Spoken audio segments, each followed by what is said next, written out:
Hello, everyone. Welcome to the stream.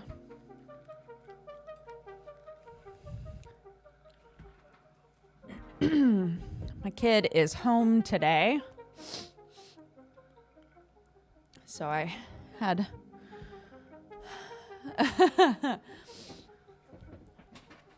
the time that I normally go to my office, I was like, oh, I should probably make sure that you have, food and water. Should probably make sure that you're like good to go for a little while.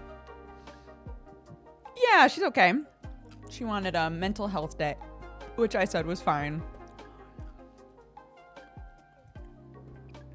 At first she was like, I feel so sick. And I was like, do you? I'm not calling you a liar, but like, do you feel sick or do you just really not want to go to school? And she thought about it for a really long time, whether or not she wanted to be honest. And eventually she was like, I just really don't want to go to school. And I was like, okay, then let's not go to school. You can't do this all the time, but if you really feel like you need to not go to school today, then let's not go to school. That's fine. And the look on her face, you know what I was thinking about is I remember when I was a kid talking with my dad when I was around her age and being like, I don't want to go to school today. And my dad was like, fine, don't go. And it was like the best day of my life. So I was like, you know what? If I can give that feeling to my kid, because the look of elation on her face, like, what? I don't have to go to school. Yeah, let's just take a day. It's fine. I was like, the only things that I require of you is you still have to do your reading, and I want you to go on the dog walk this morning before I start work. And she was like, okay.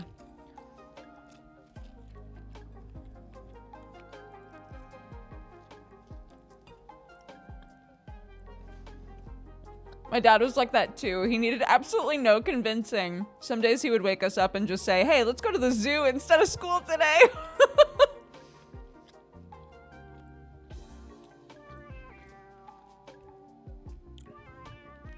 I accept the terms and conditions. Yeah. And then as we were about to go out the door, she was like, actually, can I not? And I was like, nope. you have to go. She was like, okay. And wound up. We went on a walk that was with Peach that was like basically right next to a big mud pile. And she was like, how dirty can I get? I was like, bro, when you come on the dog walk, you can get as dirty as you want. And again, the look of elation, like, wait, why didn't you tell me this before? So she got dirtier than I think she's ever been.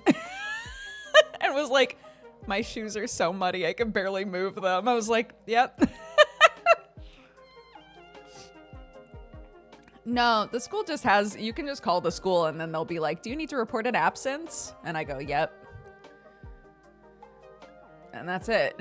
As long as you report the absence, they're fine.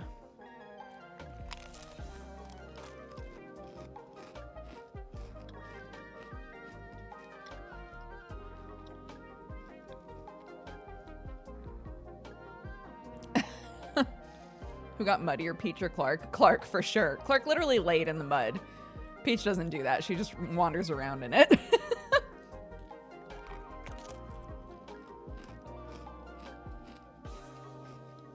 But, you know, if it's a mental health day, does it feel like it would be fun to lay in the mud? Then do it. Then do it. This is a day of healing, my child. And then one of the little old men that I see on the dog walks sometimes was like, I love watching children just be tactile. like that kid looks like they never want to leave the mud. I was like, I know, it's fun.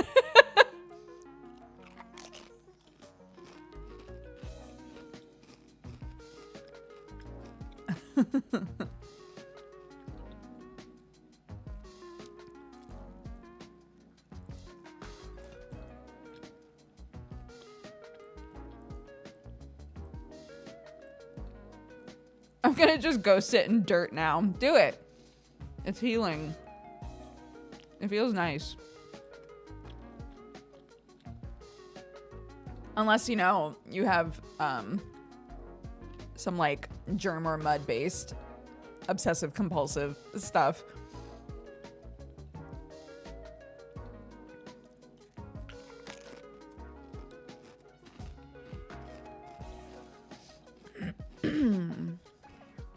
Oh my gosh. I'm rewatching. We're going to be doing the anime cult episode of Keep Your Hands Off Eizouken tomorrow. And Clark came by while I was watching the last episode a few days ago. And I don't know why it didn't occur to me. I guess I thought that she couldn't read that fast. But she can watch stuff with subtitles now. I was like, can you follow what's going on? Are you able to read it fast enough? She was like, yeah. I was like, oh my gosh, that's crazy. She was like, what's the show about? And so I was explaining it to her. And she was like, that sounds really fun. Can we watch some of it together? And I was like, yes. So I'm like rewatching it with her now. She's 6. And I do have to pause so the show is about 3 high school girls that want to make anime, and they all like excel at a specific part of anime, and they just like fortuitously come together and decide that they're going to start a film club, and make an anime film. And so a lot of the show, it is a gem, to be honest. It's so good. I'm shocked that I haven't watched it before now. I'm delighted that I had a reason to watch it because it's so good. Yeah, absolutely loved it. I highly recommend. But there are lots of episodes. Pretty much every episode has at least a part of it where they're sort of talking about like an aspect of animation, like how certain parts of animation work. And so that's really the only reason that we're winding up having to pause is she'll have a hard time kind of following what they're talking about or like what the discussion is. And so I'll have to pause and be like, oh yeah, in this scene they're talking about sound effects and how sound effects can like affect action and movement and you know, like that sort of stuff. But she's able to just read the subtitles now, which is crazy. I love that show. It's one of my favorites. It's so good.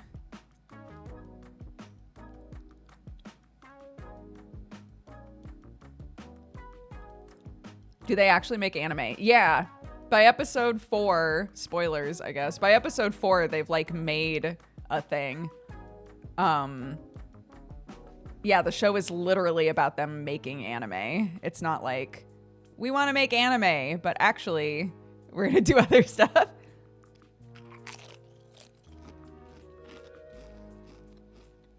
It's great. It's so good. You can tell that like it was made with the intention of highlighting the work and love put into animation.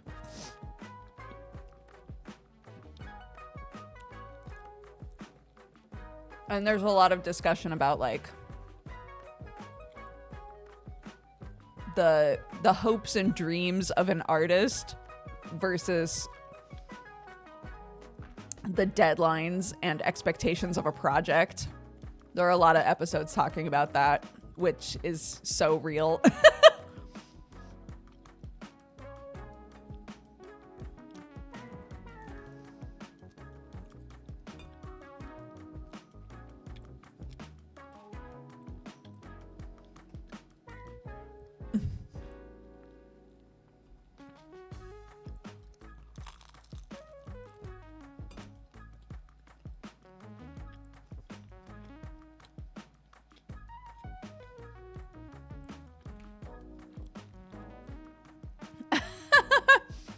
Dude, that game was so fun.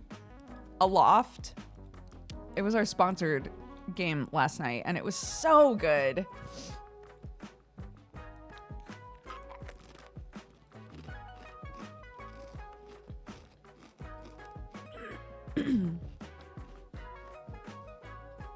Sorry, I'm just finishing my lunch.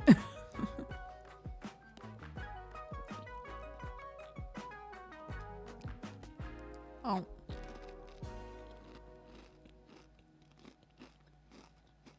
I live in England, Jeff.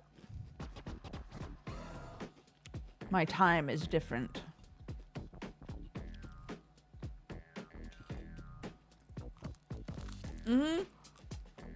I'm also curious what the co-op is like. Apparently Sam is doing a sponsored stream of it tonight.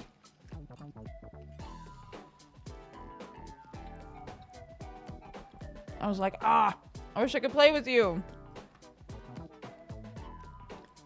But I'll be doing dead beats, so.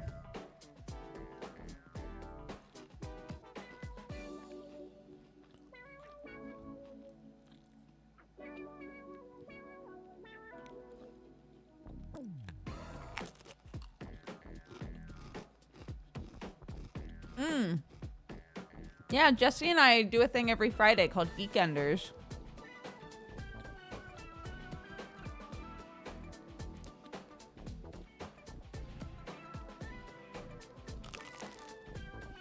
Oh.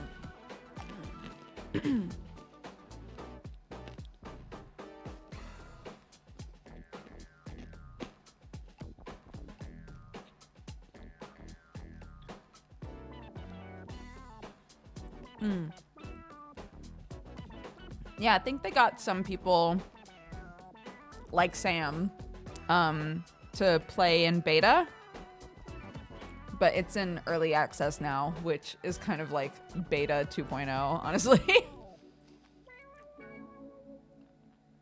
Do you still get attention for your accent since moving over, or has it died down?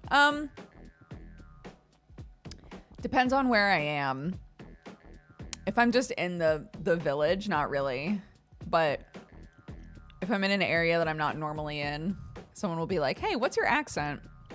I ran into this Welsh guy the other day. We were both walking our dogs. And he was like, are you from America? I was like, yeah. And he goes, oh, my wife's American. I was like, you don't say. He was like, what are you doing all the way out here? I was like, I married an English guy. And he was like, my wife married a Welsh guy. We were like, oh my God, what are the odds?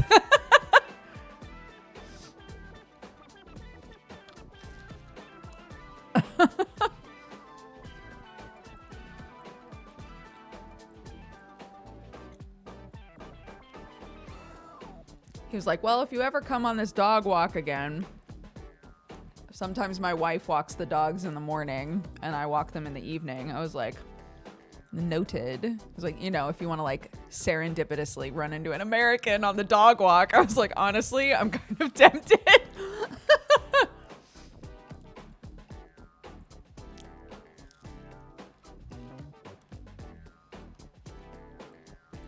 Yeah, by pure coincidence.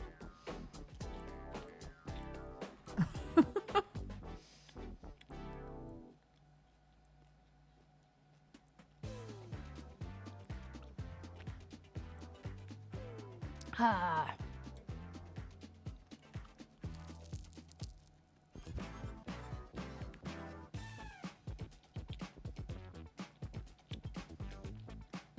One bite left.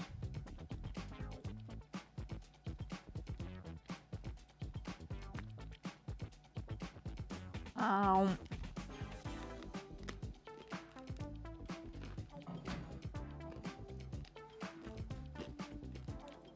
All right.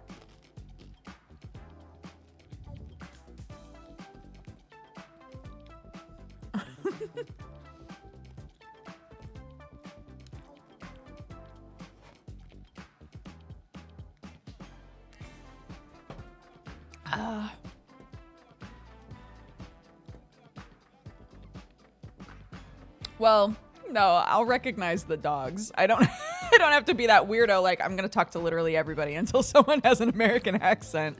I know what the dogs look like now.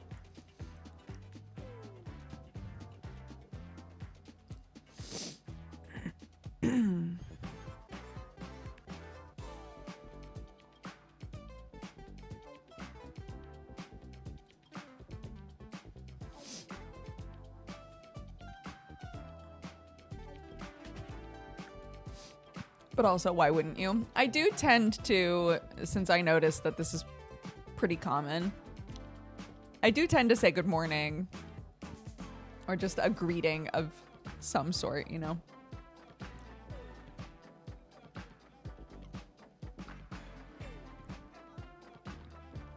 Oh yeah, Sam, Kraken, and Joe have all played Aloft before.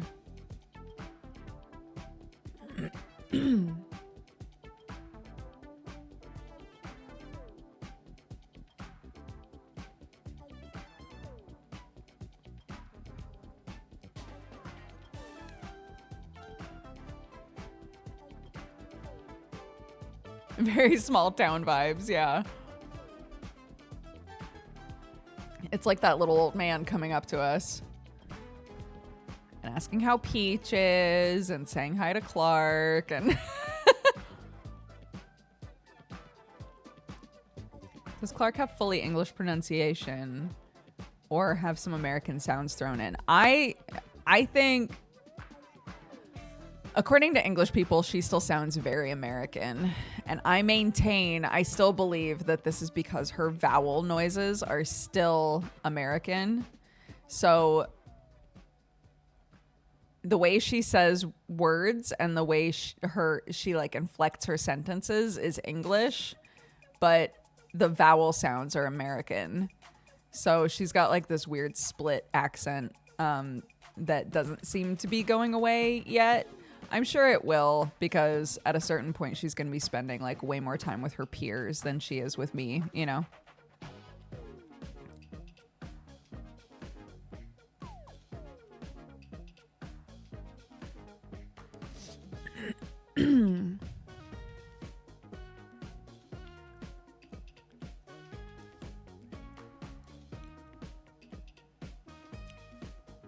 But sometimes she'll talk and she'll say a word differently than she normally does. And she'll go, oh, I sounded so English just then. Just very cute.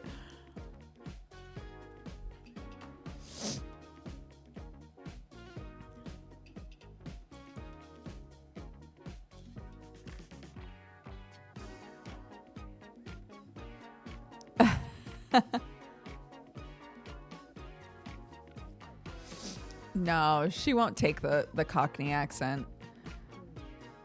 A lot of Sam's family has it, but I don't think she's around them enough. I think an accent like that, your peers have to have it, you know?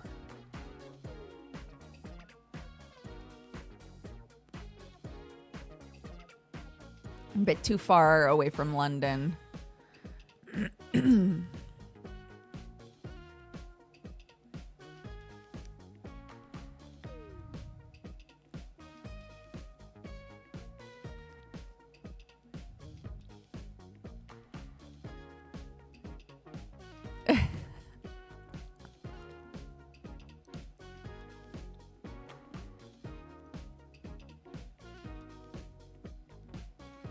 I know you're goofing, but I would never sabotage the way that my kid is learning how to pronounce words on purpose. That would be so terrible.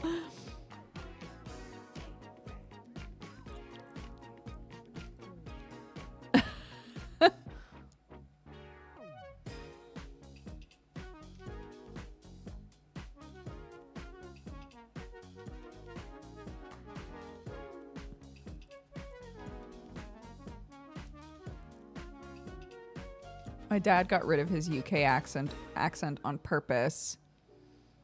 And I'm like, hello, I could have had a cool mix. Yeah. It's like a much lighter version of a parent not teaching you their first language.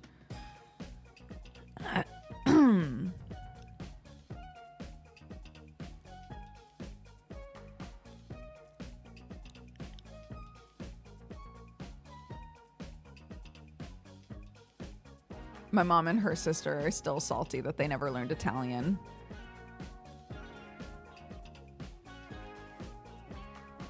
But my papa just didn't bother speaking Italian with anyone in the family.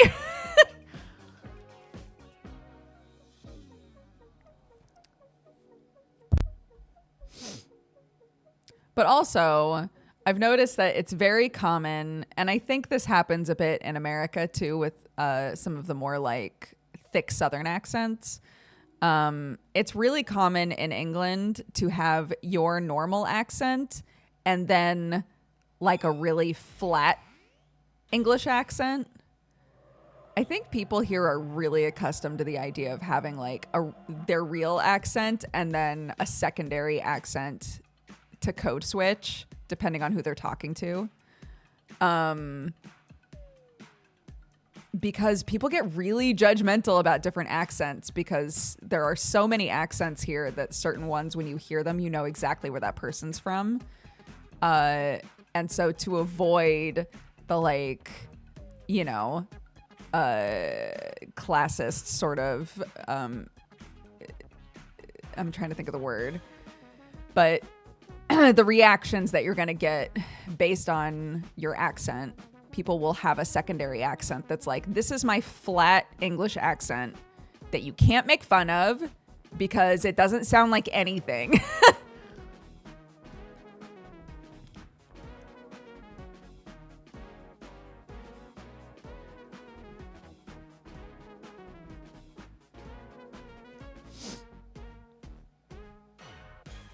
I have Northern English and Scottish friends who dampen their accents in professional circles. Yeah. I mean, I've worked with plenty of people from, you know, like Georgia and Louisiana that clearly have very strong accents, but have dampened them depending on who they're talking to. It's like a phone voice. Yeah. Yes, that's a great way to put it.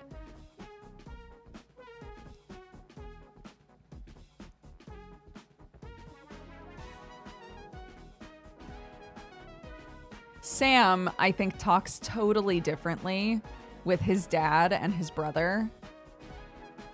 He'll adapt to how they speak instantly the second he's talking with them. It's much more, all right, mate. You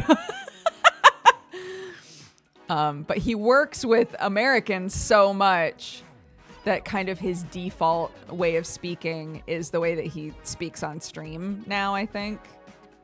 And so it's almost, I don't know.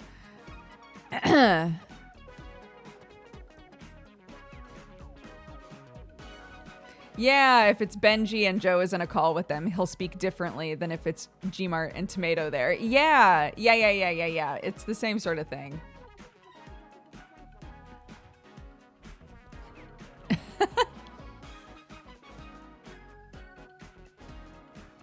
When I worked at hotels, my friends would call just to hear my thank you for calling voice.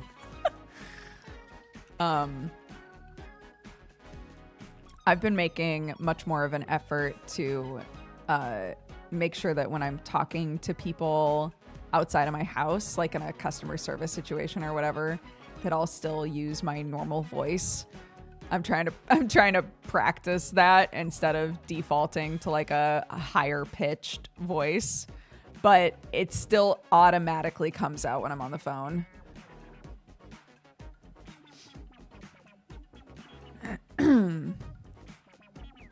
So if Clark's school calls and I'm like, bah, bah, bah, bah, bah, bah, bah, bah, bah, I'll answer the phone and be like, hello?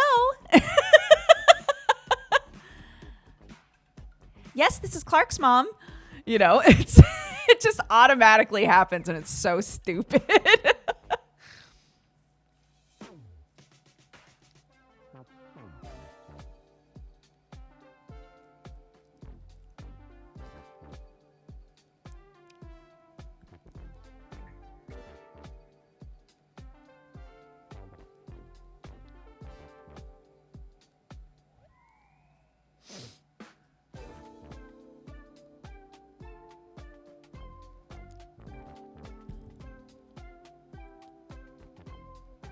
Kelly!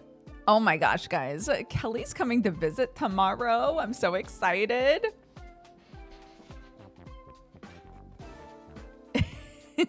Ooh. Kelly gonna play board games. Kelly gonna play board games. Yeah, I'm excited. The boys are gonna come. Kelly's gonna come.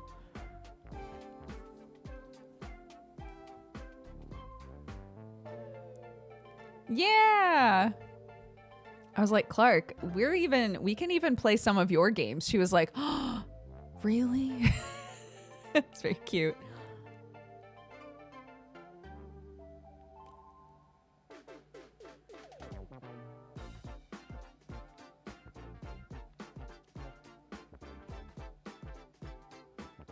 Yes, there will still be Geekenders.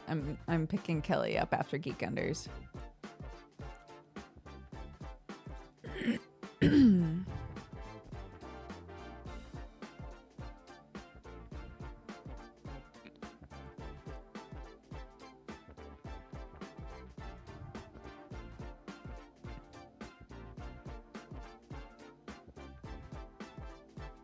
Four souls. Clark got a game for Christmas called My Parents Might Be Martians. I think that's the name of it. And ideally the kids are the humans and all of the adults at the table are Martians. But she's definitely going to make other people be the humans because she likes being a Martian better.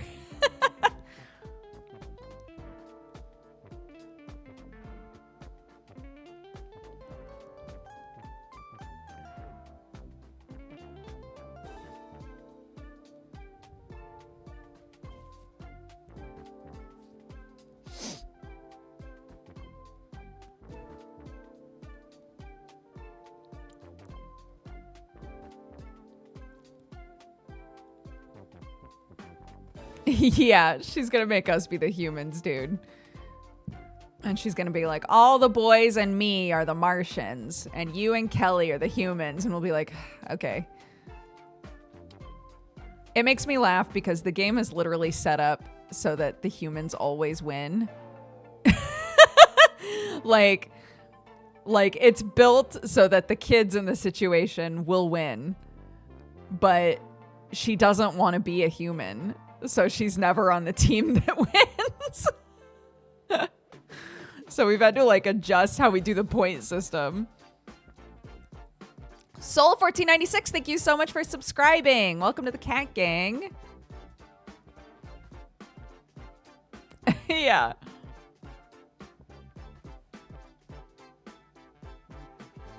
Because the idea is there's teams of Martians. And so the humans are trying to figure out what the Martians are trying to say.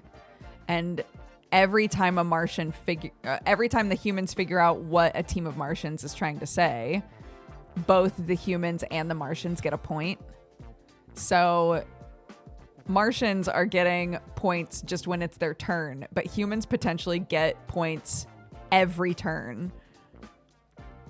So it's definitely built to favor the humans, who are supposed to be the children. Abrupt KOS, thank you very much for subscribing. Oh my gosh, we're in a hype train. Thank you guys. Welcome to the Cat Gang. Sim Shadows, happy 2 years. Happy anniversary.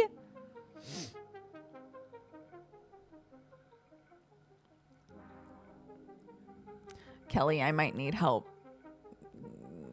clearing the dining table when you get here if I haven't been able to get to it. It's a craft nightmare.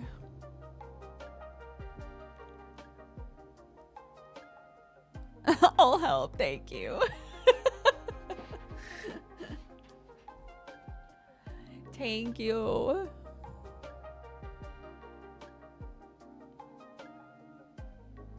What 7 different things was Clark making now? She got a late Christmas gift from one of Sam's friends that was like it's like a mosaic kit, quote unquote, except instead of like actual stones, it's stickers. And so it's like a bunch of different like big pictures with thousands of stickers that you sort of like paint by numbers place on the picture. Zingatorix, thank you so much for all the gifted subs.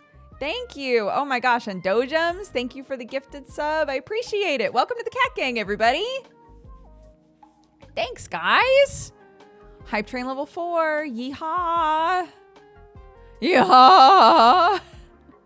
Are half the stickers stuck to the table now? No. She's 6. So they're winding up where they're supposed to be. It's just all of the things that you need are sort of like splayed around. So we've got that. We've got half of a sewing project out.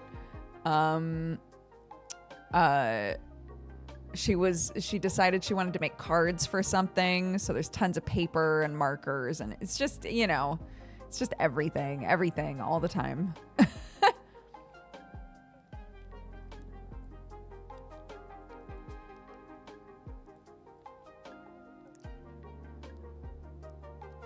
Oh, I should put an extra candle on my birthday cake for Clark since we're both April girls. Aw.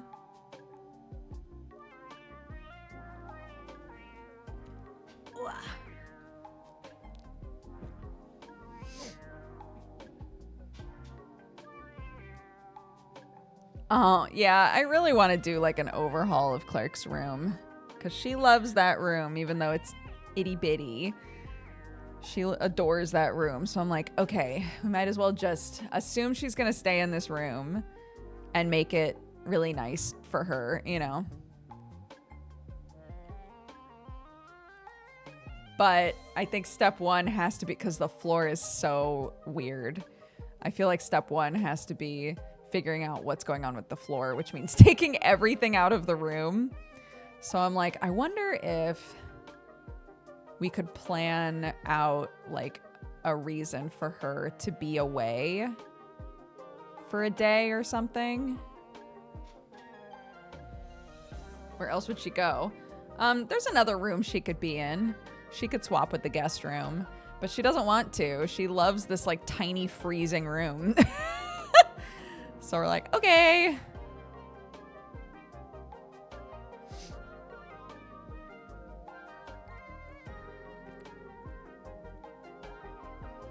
Whatever you say, baby girl. Love you.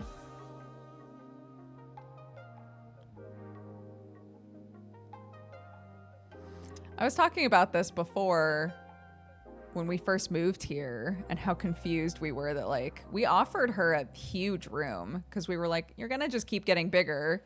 You might as well have the giant room, and she didn't want it. She wanted the tiny room.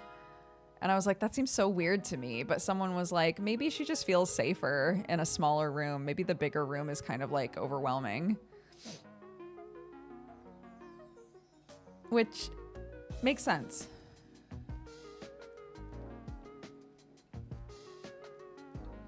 So I've been looking at ways to kind of like utilize the space in her room a bit better.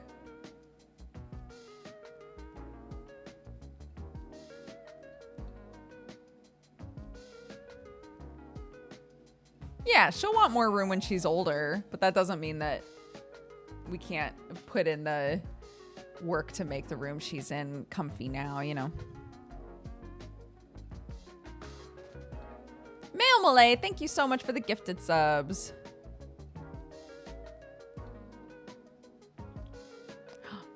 Hype Train level 5, yeehaw. Calling it a tiny freezing room makes it sound like she climbed into the fridge.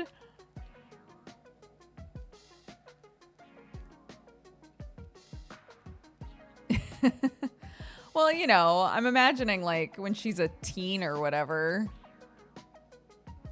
she'll want like space to have friends over and chill, like somewhere to sit and, things that she doesn't use her bedroom for now.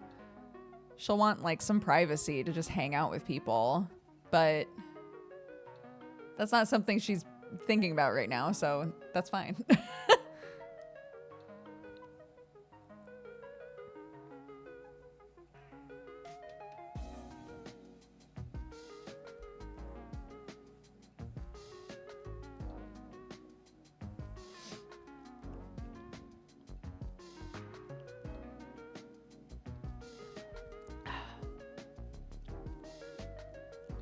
We have the space. I would love for, if she decides that she wants to stay home for a while, once she's like, you know, in her late teens, if she decides she wants to stay at home, I would love to be able to just like give her a little mobile home that can just be hers if she wants, you know, a trailer or whatever. Kids are crazy. It's some small guy in your home that you made. I know. That occasionally reminds you so much of yourself that you want to barf. She's going to live in a trailer if she wants to.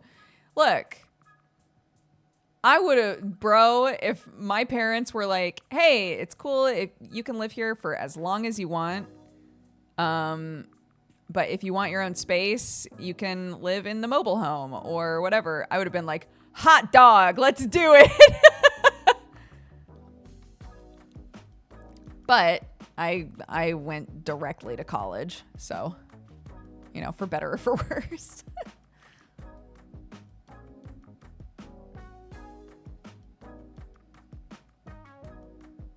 But Sam and I have both agreed that we have no intention of ever being like, all right, time for you to get out.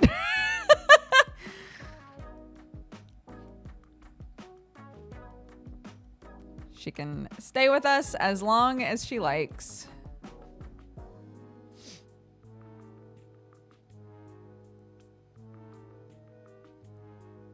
Yeah, who even knows price-wise what it's going to be like to try and live on your own when she's an adult?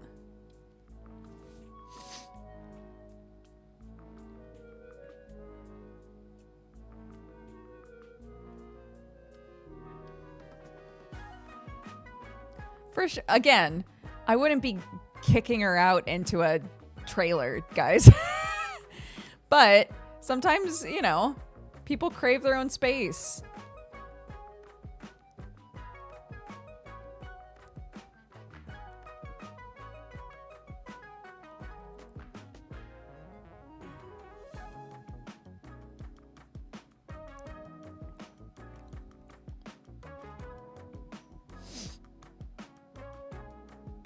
My niece is the same age as Clark, and she just got really into laser tag, and she's so good at it. Oh my god.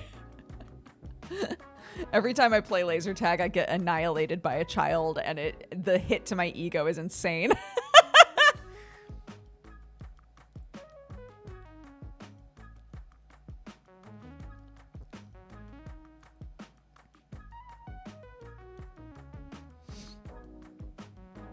You're a fun guy now. I am. I have been since April. We're coming up on a year. It's because they cheat? Yeah, that's what I'll tell myself. It's not because I'm a big, clumsy target. It's because they're cheating. These nasty little children.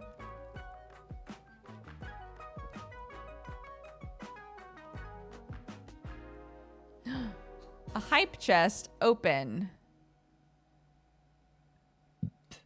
Nice.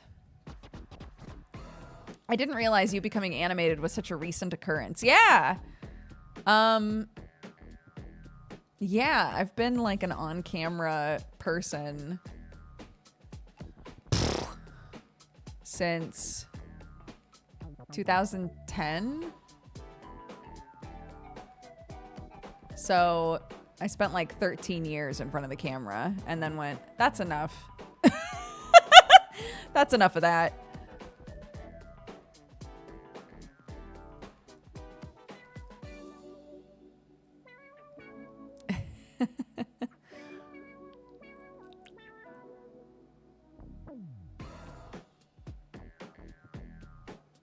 What's the Mush Tuber 1-year review? Well, delighted to say that I've had a great time. I love being an animated little goober. VTubing is so crazy because you can basically make an OC and be like, and that's me now. You know? Like, that's nuts. I I reached out to Noi, who did this model, and said I'd like to add some stuff to it. And she said, sure thing. So that's exciting. And my new Beeg model is coming along great. Roxo actually just sent me a newer version to play around with. So I'm excited about that.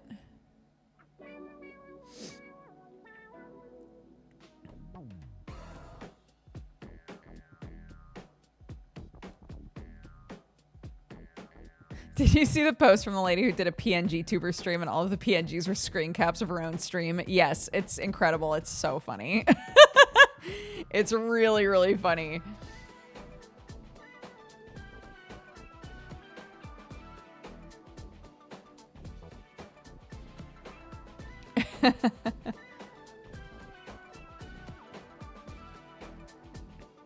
$2010, I gotta tell you, it's wild. You and the old crew are my intro to the fact that there are people that post regularly on YouTube, and it wasn't just for funny cat videos. Oh, that's very sweet.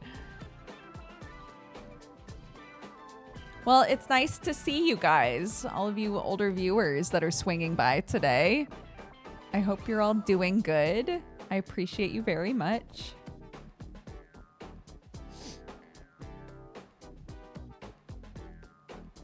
The one thing I miss from FleshTuber is seeing you sign when you say welcome to the cat gang. Yeah, well, so for my big model, I'm gonna be taking a bunch of pictures of I'm still trying to figure out exactly how I'm gonna do this, but I'm basically gonna be taking a bunch of pictures of my real hands to use for things.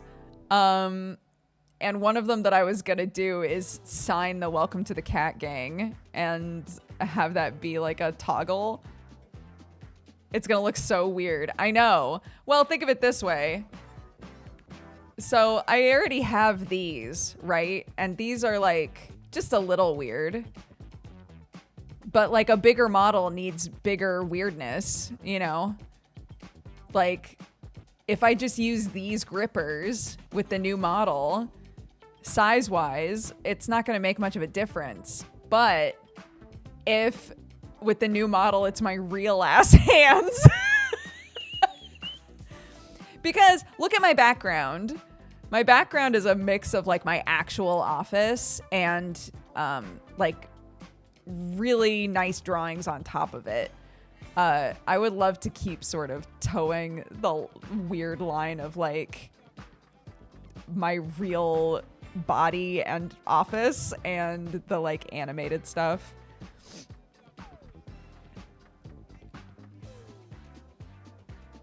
Makes a VTuber model as just my own face. Kraken did that. Kraken fully had a VTuber model made that's just himself. It's so weird.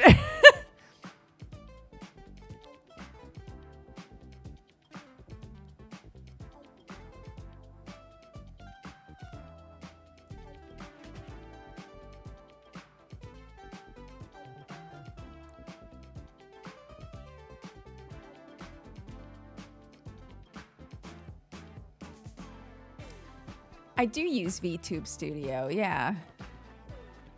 Currently, I have to use 3 programs.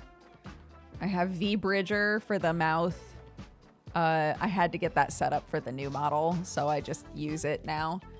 So it's VTube Studio connected to VBridger, connected to a 3D modeling like 3D scanning program on the iPad.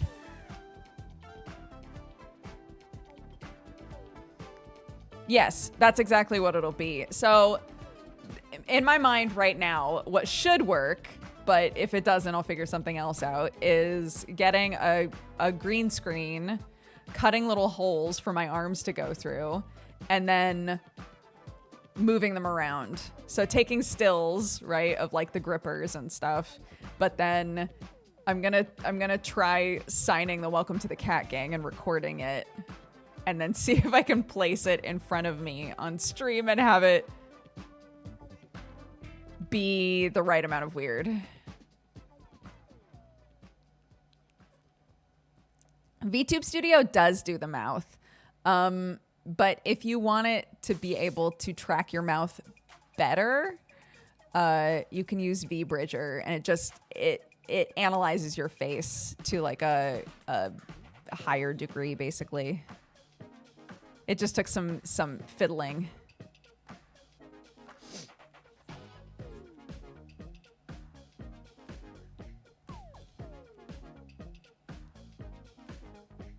Yes, VTube's amazing. I highly recommend VTube if you're using PNGs. It's so user-friendly. Because I think the stuff that was out before VTube relied on you being in Discord in order to make it work. But VTube literally just uses your microphone. It's great. It's fantastic. Twitch is screaming at me to run ads, which is annoying, but I guess needs must, you know?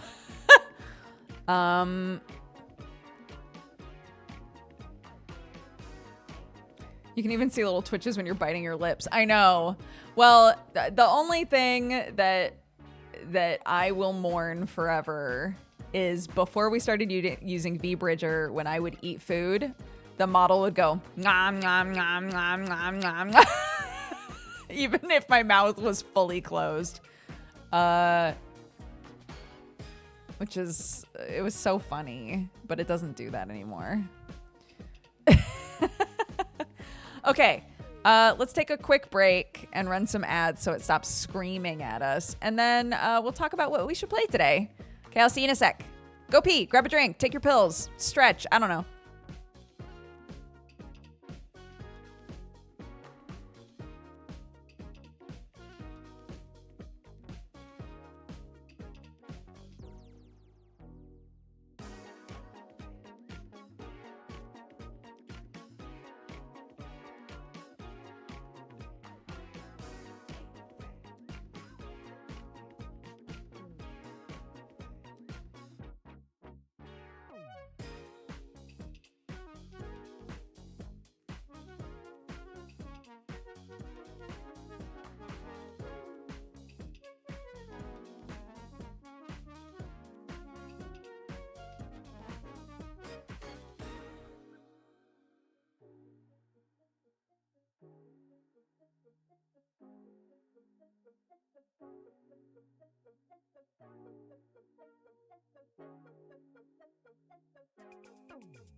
Oh my gosh, I know exactly what I want to play. I'm so excited.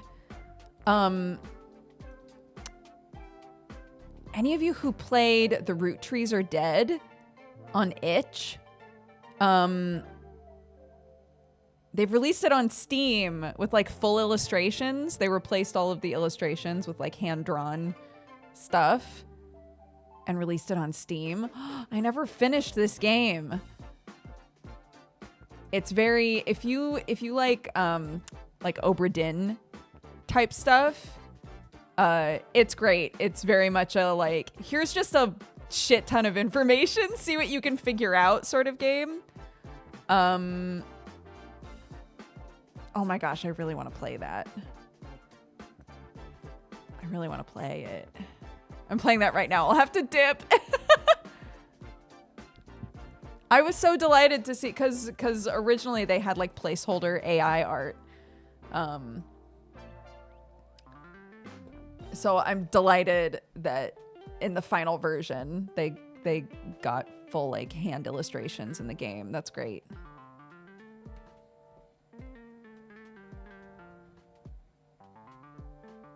Because a lot of people were like, I would love to play this game, but I really don't want to support a game that has AI art in it, you know?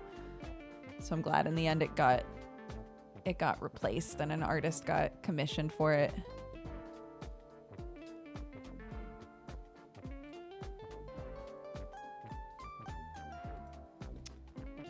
Oh my gosh, yes.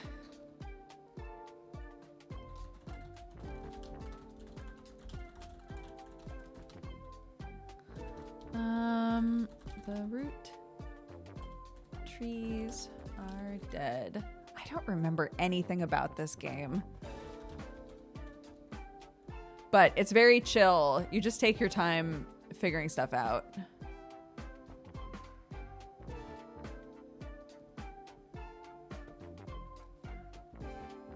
Meow.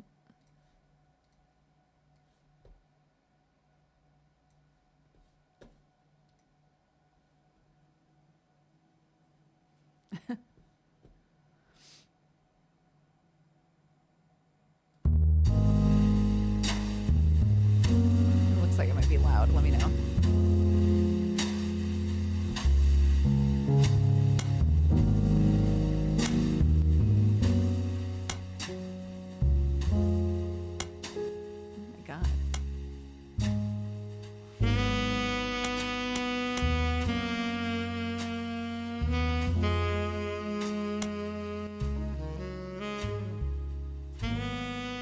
Is that okay? The keyboard sounds. Turn light strobing off. Save. Yeah, look! The art is so different. It looks great. All right. Butler County Times. The Roottrees are dead. What happened? The plane crashed last night near Pittsburgh. The only passengers were Carl Roottree and his 3 daughters, known as the Roottree sisters. Carl Roottree was the president of the Roottree Candy Company, and it's not clear who will succeed him. So far, local police are not sure what caused the crash, but we are told an investigation is underway. They're calling it one of the most deadly plane crashes in Pennsylvania history. All passengers and crew perished. Pittsburgh is generally known for pleasant flying conditions, and the weather was not atypical for this time of year. We don't know much at this time, but our sources tell us that local authorities do not suspect terrorism. The crash did not cause any local property damage, and fortunately, nobody outside the plane was hurt. Funeral plans have not been announced, but you can be sure that the Butler County Times will cover it to the best of our abilities. Root tree mania. This mystery will unlock once you've finished the root trees are dead. Oh my goodness. Okay. I'll figure out where I need Mushy to be. December 6th, 1998. The plane that crashed last night just outside of Pittsburgh is now known to have been the private jet of the Roottrees Corporation. Local aviation authorities have speculated, based on the pilot's final communication, that the winter storm and heavy winds played a significant role in the crash. On board were multiple family members, including corporate president Carl Roottrees and his daughters, the Roottrees sisters, best known for their fashion lines and modeling careers. There were no survivors. Again, for those of you just joining us, the Roottrees are dead. You're right. I see the line at the bottom too. How weird. I know it's late, but I'm guessing you've seen the news. In addition to dealing with the grief, the Roottrees company's lawyers are scrambling. Everything's about to change. Anyone proven to be a blood relative is about to get much richer. I'm here to ensure everyone is accounted for. I've heard you're an expert at sorting out complicated family trees. A genealogy genie, as it were. I'm going to give you a quick test. Pass, and I can promise you the job of a lifetime. Oh, okay. Complete the family tree of the Roottrees sisters. Siblings are in birth order, oldest to youngest. To-do list, examine evidence, search the internet for clues, fill in the names, fill in the occupations, fill in the photos. Sleuth!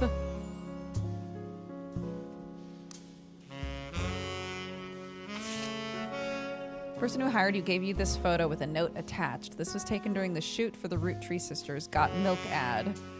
I've tracked down a test photo from before they painted the fake mustaches on, which I thought would be more appropriate considering the circumstances. The ad's copy reads, "You might recognize our faces from the magazine you're reading, or you might recognize our name from the candy bar you're eating.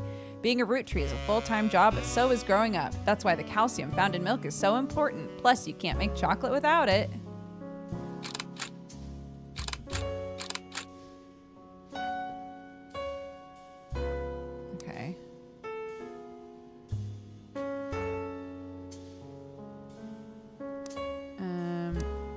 Okay. It's my womb.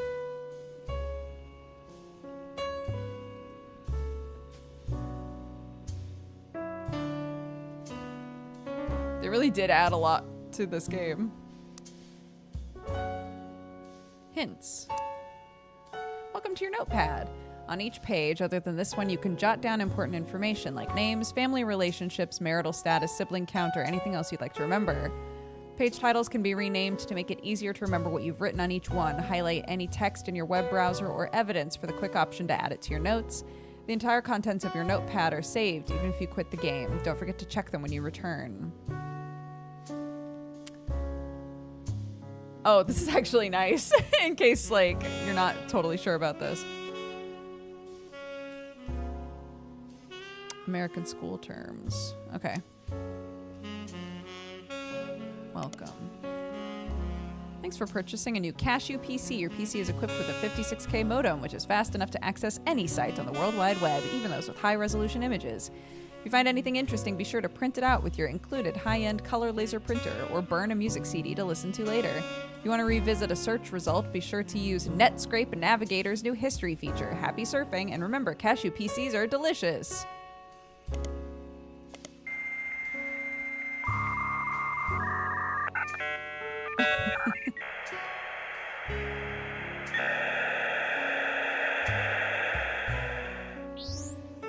Whew. Spider search.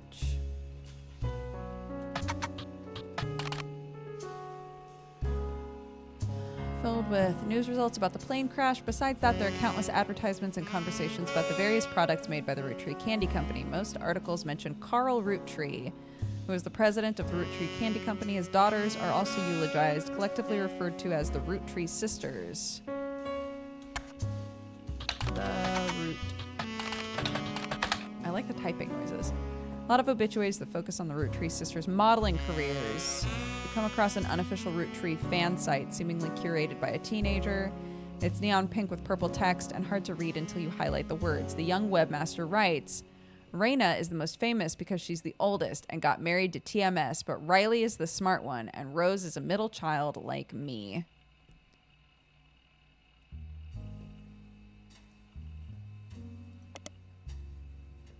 Okay. You may think they're rich just because they are models, but their dad is also the president of the candy company, and their mom, Brenda, is a fashion designer. They do the modeling for her brand, Root. I eat Roottrea candy all the time. My favorite are maple crisps, and try to dress in plaid Root, clothes like Riley does in most of the posters.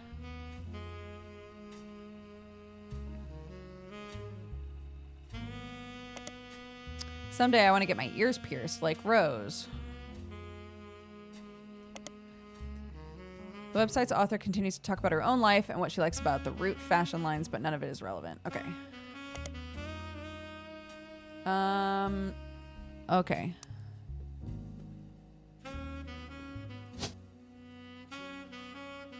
Rose's ears are pierced.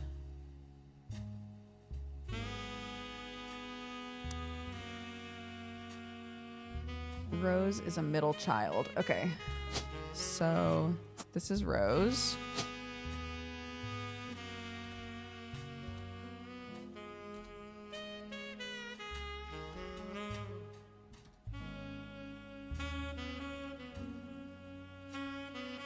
Oh, is that not her real name?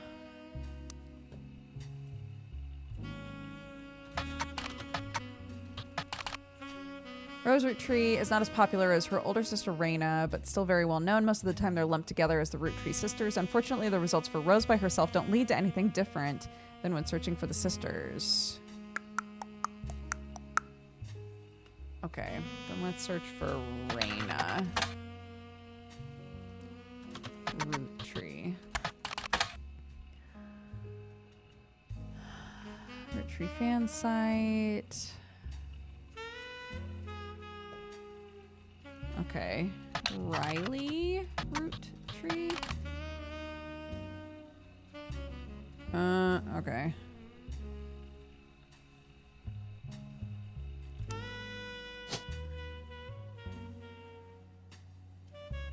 Riley's the one in plaid. That'll be Raina.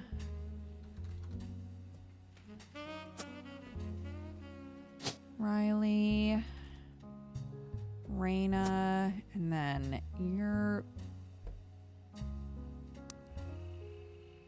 TMS. Common abbreviation for early 90s teen heartthrob Tommy Mark Sheridan.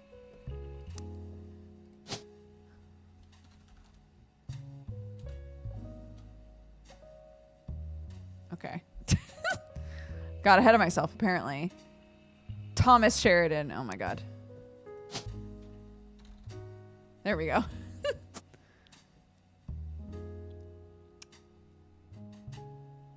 Many Roottrees, yes.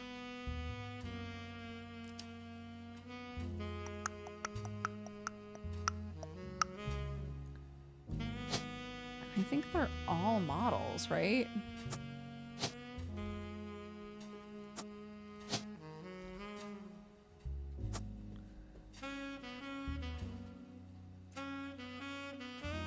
It's just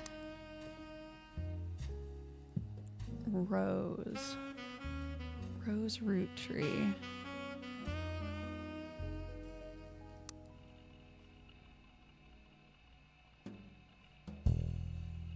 Married in 1997 when she was 19 and he was 23.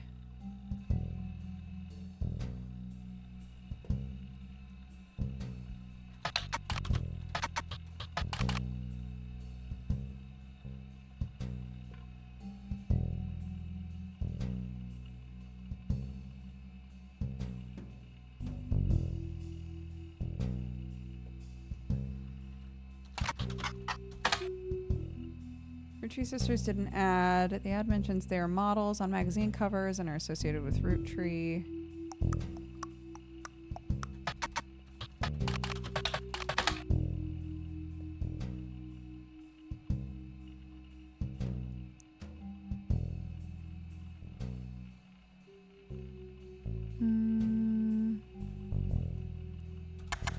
let's try looking up their mom.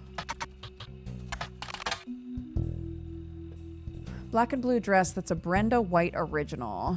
The auction describes it a vintage dress from before Brenda became Brenda Roottrees and started designing clothes for Root.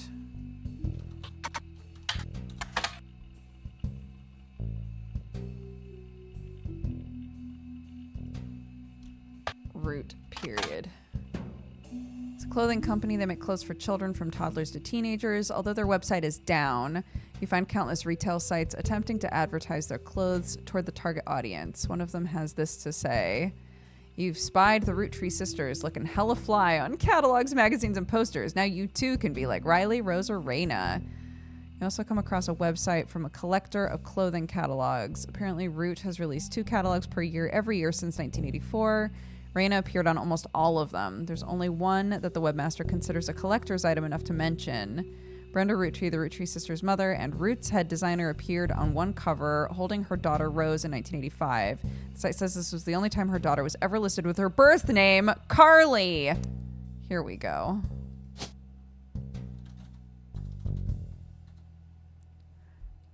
Carly Roottrees. Yeah! There we go. These 3 entries are correct and have been locked. Booyah! Sorry to test you, but I had to be sure you could use the internet. Some folks refuse to get with the times. Safe to say, you're hired. Nice. The reward for untangling the family tree is substantial. Life-changing, even. But here's the catch. The Roottrees go way, way back. The family tree's a bit daunting. Most people freak out the first time they see the whole thing. But I'm sure you'll be fine. Haha. The man who started it was particular about whom he considered family. For your purposes, you only need his direct blood relatives. Anyone related only by marriage is optional. But filling them in can lead to useful discoveries. Lastly, you now have access to some unique websites, plus a list of notable Roottrees. Notable people are easy to find via your search engine, and marked with stars on the family tree. I'm off for now. Carl Roottree had a lot in his office. I'll look for anything useful. I'll return once you identify 6 more blood relatives. Okay. Yes? Sorry, one last thing. This might sound odd, but if anyone else claiming to represent the Roottrees reaches out, I'd appreciate you not mentioning I was here. Thank you, and good luck.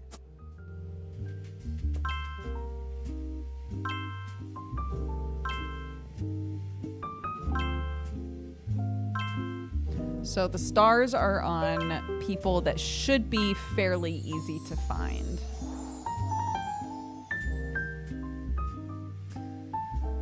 Every time you get 3 additional blood relatives in the family completely correct with name, occupation, and portrait, they will be locked in. All non-blood relatives and small portraits are optional. Placing them in the tree helps remove extra names and photos.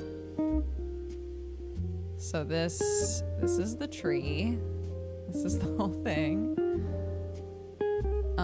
Okay. So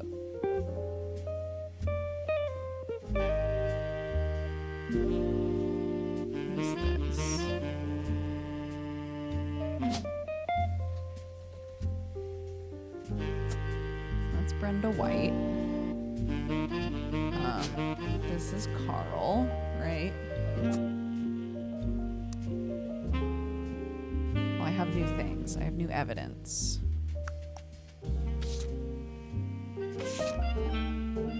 This list of notable Roottrees. The person who hired you gave you this list and said everyone on it could be found easily via your search engine. Carl Roottree, Elias and Gwyneth Roottree, Gwyn Roottree, Red Roottree, Jim Roottree, Lauren Roottree, and Miracle Jr. Any entry on the family tree that belongs to someone on this list will be marked with a star. Notable Roottrees will be crossed out after they are verified and locked. And this is telling me that there are 35 bits of information I can get from this, which is buck wild.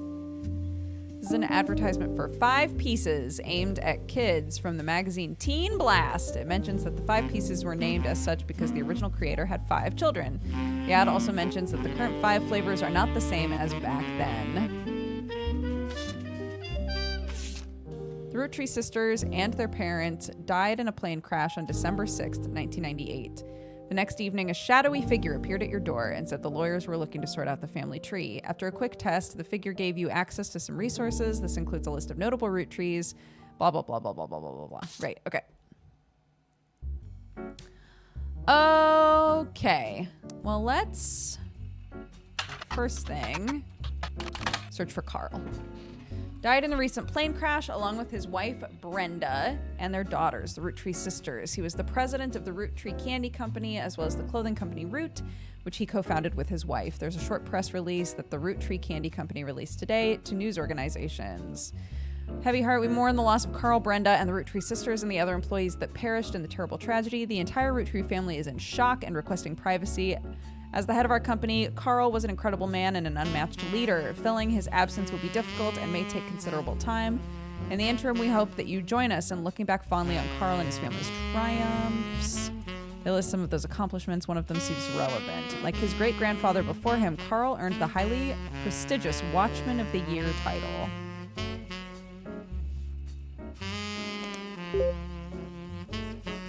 Business Watch magazine is a magazine focused on companies, CEOs, and the economy. They've been around for over 100 years in one form or another. Man, they really did a lot to up the quality of life in this game.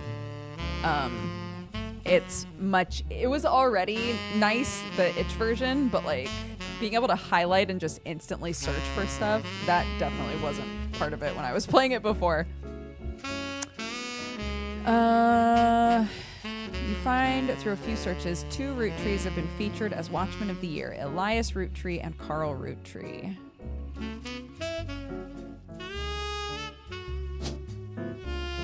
Okay, so his dad is Elias. Oh, possibly Elias Jr.?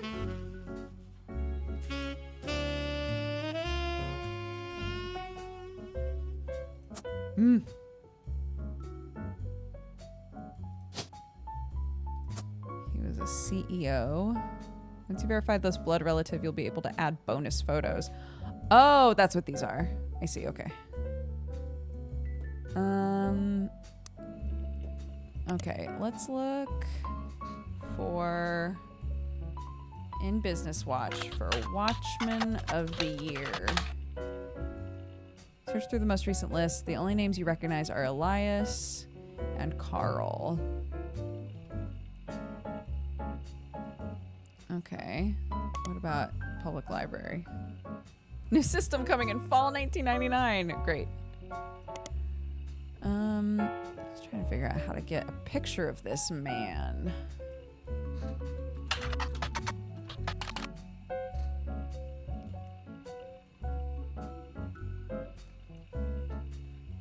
Roottree Candy Company.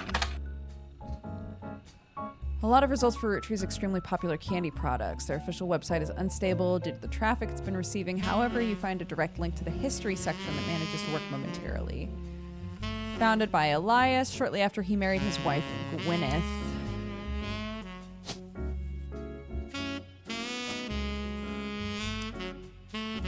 Whose family owned a small farm called the Anderson Maple Farm. For reasons that aren't explained on the page, it has no CEO and no stockholders. Instead, it's run by a president with inputs and votes from extended family. The site does mention that every president has been a direct descendant of Elias and Gwyneth, including Carl, who despite his death is listed as the current president. Oh, so not CEO.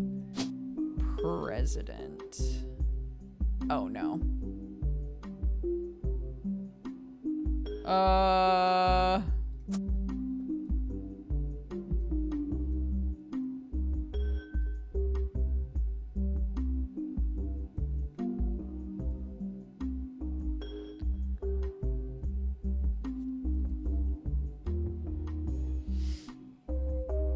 Well, he's certainly a president.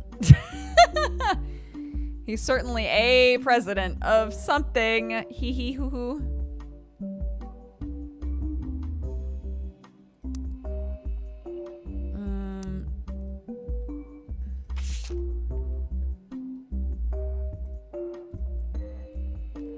From marketing materials and various candy history sites, you learn that 5 pieces are the iconic candy sold by the Roottrees Candy Company. Although they are no longer the company's only popular product, they still sell well. 5 pieces are small, colorful, shell-coated maple candies that since the late 20s have been pressed into the shape of a maple leaf, although they usually have one flavor that looks more like a berry. As tastes have changed over the years, so have the 5 flavors. The shape and combination with maple have remained consistent. There's a history of print advertising website that claims to have a 5 pieces advertisement scanned from a book called The Sweet History of Candy Volume 2 by Charles Lee.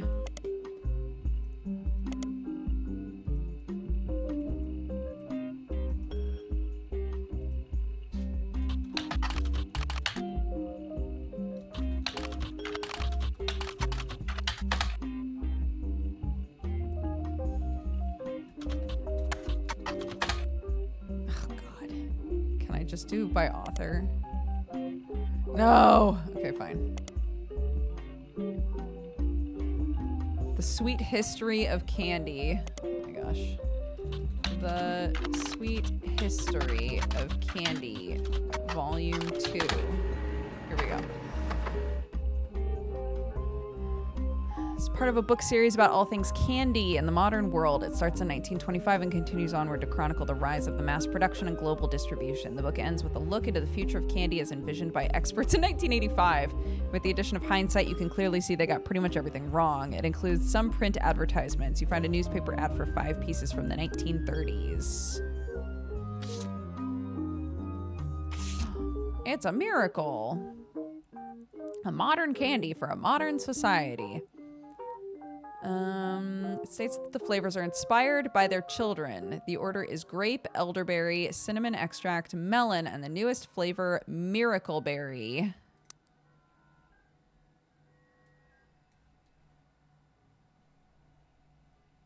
Okay. G is for grape, E is for elderberry. C, miracle berry. Flavors are inspired by our children. Okay. Magazine aimed at teenage girls. Their website has a news section that offers condolences for the loss of the Roottrees sisters. Their fashion line was often covered by our magazine. Raina Roottrees first appeared on the cover on her 16th birthday.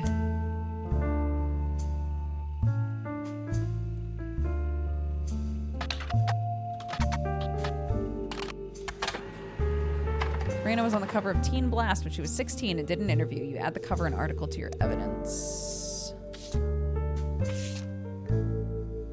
Teen Blast, Brother Trouble, canceled.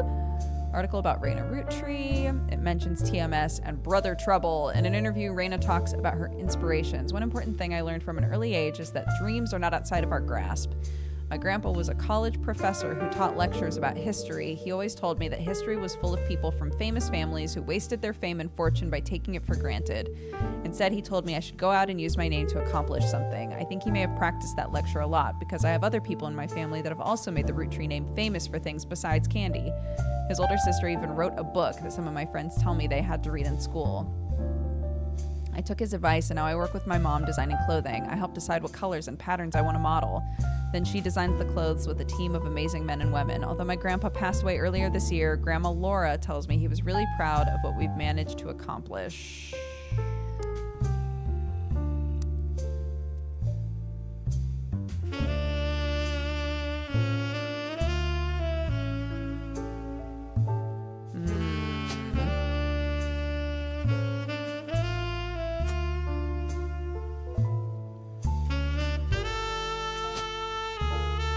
This was Gwyneth.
Genealogy, printing Gwyn. You find some information on a website about old films that are not yet available on VHS.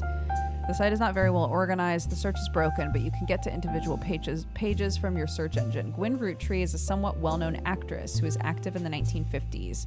She often appeared in tabloids, especially around the time of her highly publicized divorce. Her biggest role was the minor hit movie Guys Like Us. She left Hollywood after the flop of Christmas Mission. There's a widely circulated picture of Gwyn from behind the scenes on one of her movies, which you've added to evidence. Gwyn was the granddaughter of Elias Roottree, the founder of the Roottree candy. She shouldn't have been named Roottree, but her father took her mother's famous name, which was quite rare in those days.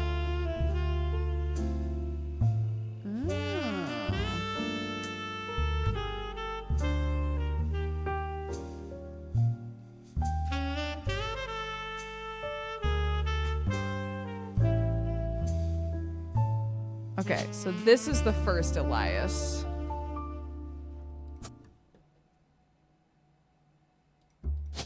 And he was the first president. And he was married to Gwyneth. Okay.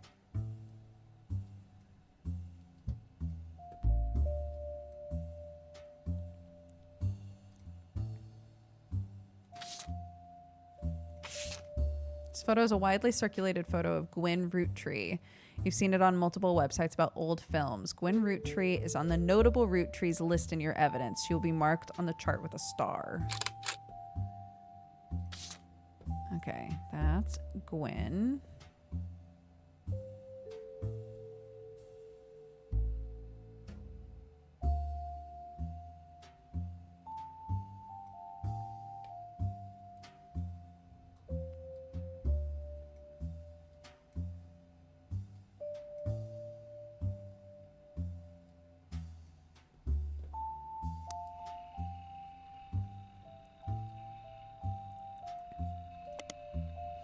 Find information on a website about old films that are not yet available on VHS. The site isn't very well organized. The search is broken. Guys Like Us is a 1953 film in which two secretaries cut their hair short and pose as businessmen to get ahead in life until one of them falls in love with their client and hilarity ensues, starring Gwyn Roottree, Leslie Florence, and Harrison Lane.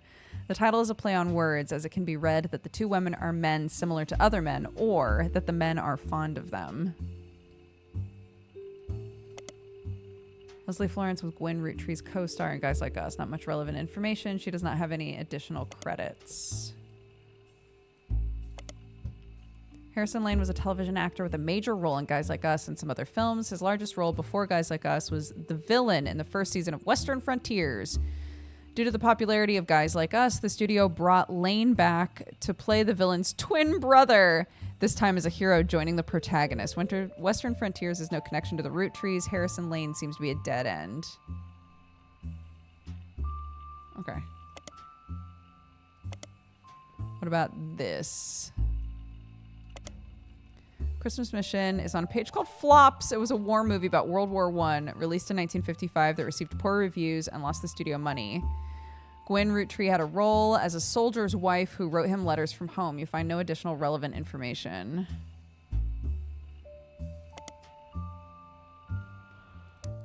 Okay.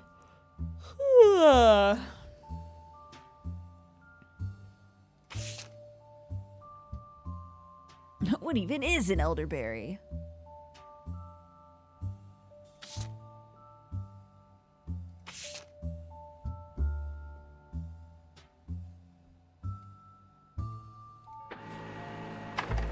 James Roottrees is a singer who sings in the duo Jim and Diamond with his wife Diamond LaRue. The duo, according to many sources you find, is considered a one-hit wonder due to the disco song Rollin' On Down the City. Although Jim writes the majority of songs, plays the guitar, and often sings, Diamond is considered by fans to be the band's lead singer. The band never had another hit, but has its fans who refer to themselves as Diamond Dazzlers. The rest of the music is more folksy and acoustic than the one song they're known for. Jim and Diamond have continued to release music through the 80s and early 90s. Other albums you find mentioned are Cherry Tree and Sound of Laughter. Jim has become a bit of a recluse. He hasn't made a public appearance since 1996. Okay.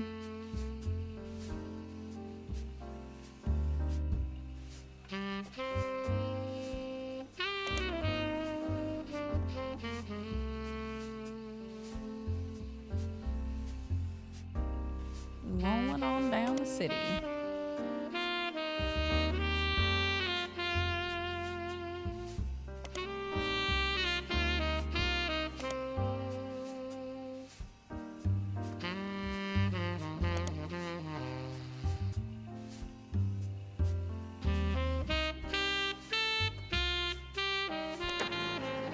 Ooh, here we go. Diamond Dazzlers is the name of the official fan club for Jim and Diamond. You find a forum post called Cool Things You Got in the Mail on a random forum about video games. One reply mentions that Jim and Diamond still send out a Christmas card every year to the Diamond Dazzlers. It's accompanied by some pictures as well as some history about the fan club. Apparently, even though it is no longer available to join, Jim and Diamond still honor it themselves personally. There's a fierce debate in the subsequent posts about whether that's cool or pathetic. Among the pictures of Christmas cards from over the years, only one is relevant. The card from 1996 included pictures of Jim and Diamond's young son, Wolf, as well as a note about his daughter's band, the Floesies. That picture has been added to your evidence. Floesies are an all-female punk band operating out of New York City. They're mentioned in passing in an online review from earlier this year. Apparently, they were the opening act for the band the reviewer actually came to see. The reviewer writes that she normally doesn't review the opening act, but this one was unusual, not because of the music, which she described as loud, fast, and repetitive, but not in a good way. The trio was extremely cagey about their identities. The reviewer asked the venue who they were. She was told they were rumored to be the children of other famous musicians and didn't want that to be why they became popular. The reviewer also mentioned that for an underground and unknown band with absolutely no following, their equipment was extremely expensive. Not only were they selling CDs, but they only cost $1, so they probably were losing a fortune. The reviewer said although she bought a copy, she would be unlikely to ever listen to any of it again, except maybe Beef Baby, the 7th track. There's no picture of the Floesies performing live, but the cover from the CD they were selling, Conquistador, has been added to your evidence. Is this Wolf? You found a picture of a Christmas card from Jim and Diamond. Description said it included a picture of his son, Wolf, listening to his parents' latest music. Okay.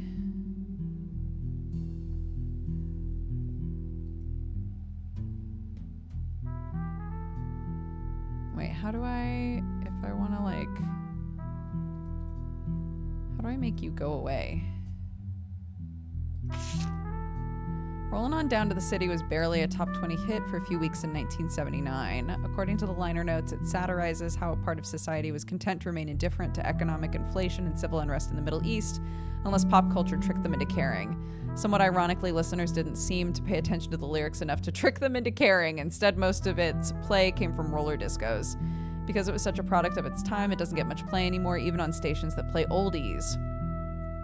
This image is from an auction for a sealed copy. It has a sticker that says, only the great-grandson of Elias Roottrees could make disco this sweet. It's credited to Peter Janovich from MMM. Music and lyrics by Jim Roottrees. Jim Roottrees is on the notable Roottrees list. Okay, hold on. So the great-grandson of Elias.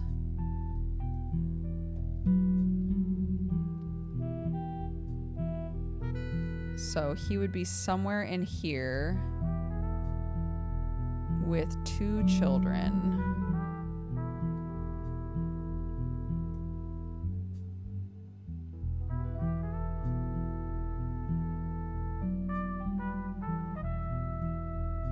Don't forget, family trees use surnames from birth, even if the person changed their last name after marriage. Always use a person's most recent occupation.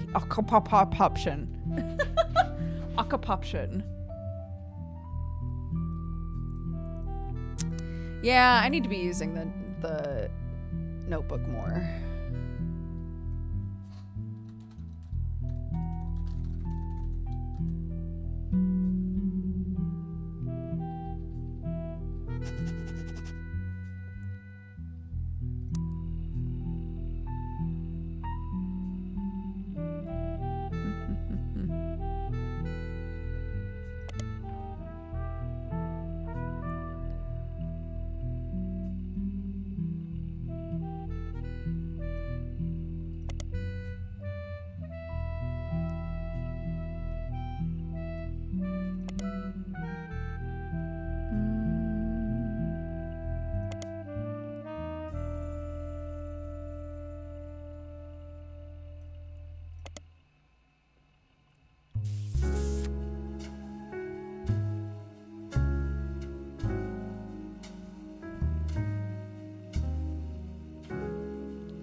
Okay.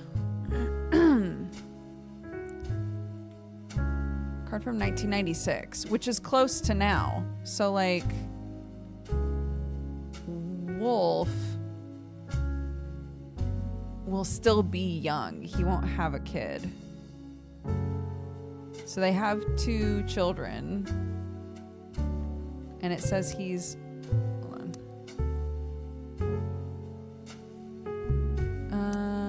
Hold on. Where did it talk about forward?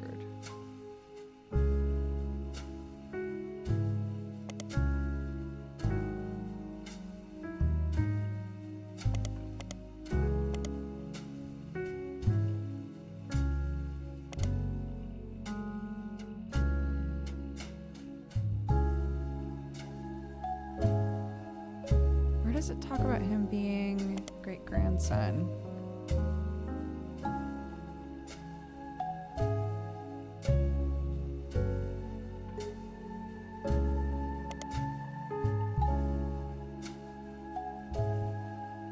Maybe when I did this? No.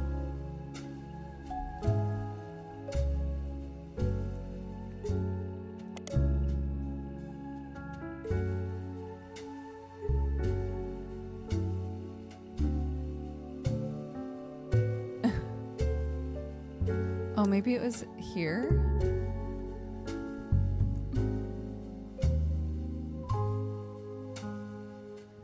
Okay, these are lyrics. Yes. Only the great-grandson of Elias Roottrees could make disco this sweet.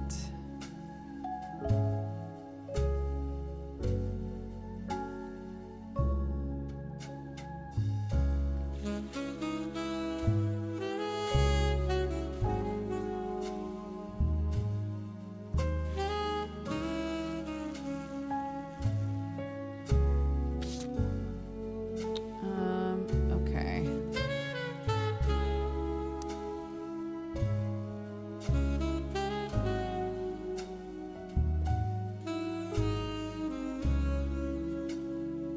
So, son, grandson, great-grandson. So it's going to be along this line somewhere.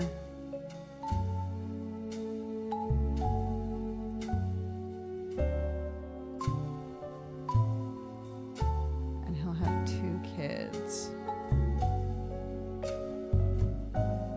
So it could be here? Maybe? Oops. Did I not grab their faces? My bad. Yo. Diamond be beautiful though.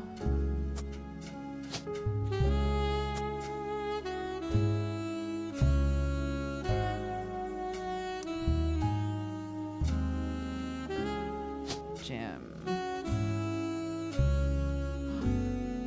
Is Jim short for James?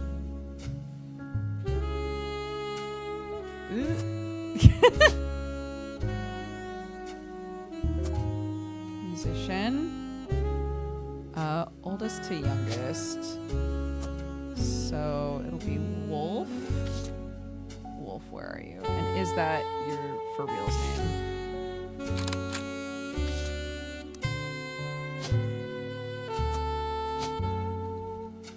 Yep.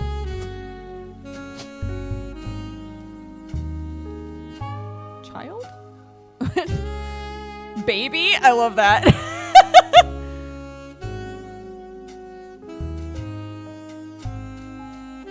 Student.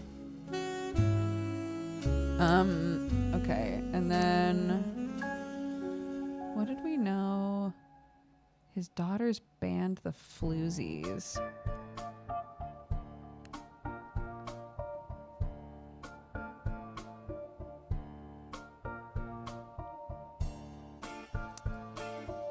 What have I not looked at?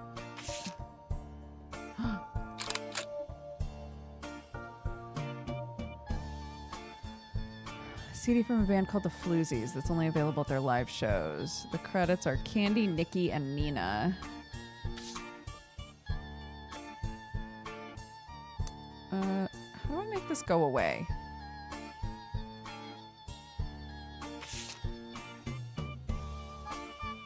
guitar and vocals is Candy.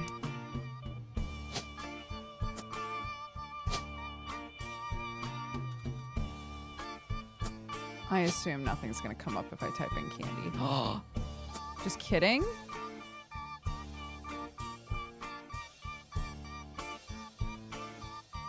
Uh-oh, okay.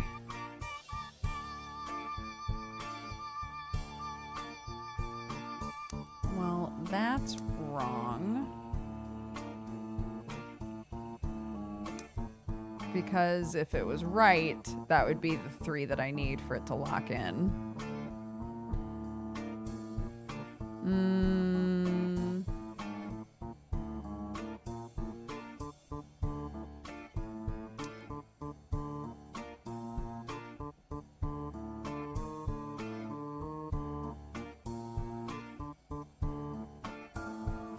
Maybe musician isn't her occupation?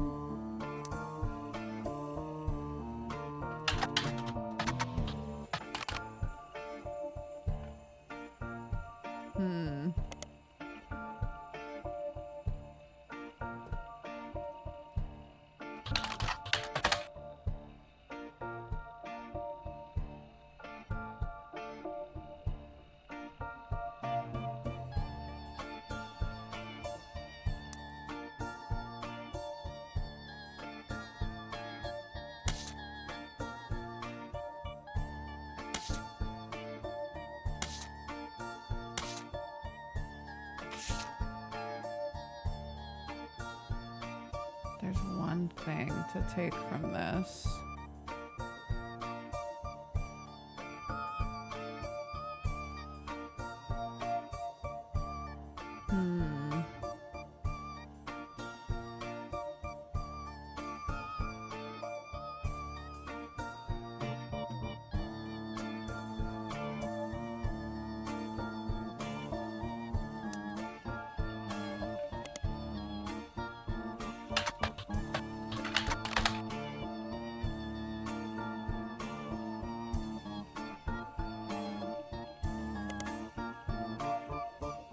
Can't actually find anything else about it anywhere. With a name like that, it's hard not to speculate on the subject matter.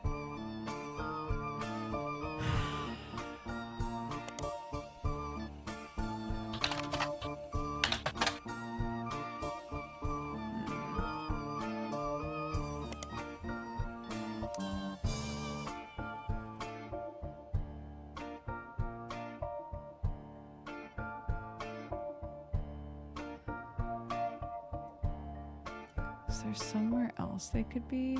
Here, I guess. Yeah, this could be them.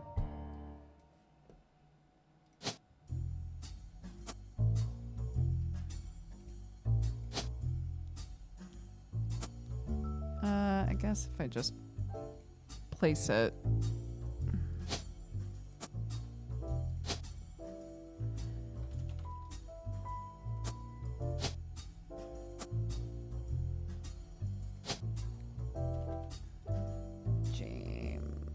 Roottrees. Musician. And then Candy Roottrees. Musician. And Wolf Roottrees. Student. Here we go. Nice. Okay. I just plopped him in the wrong spot.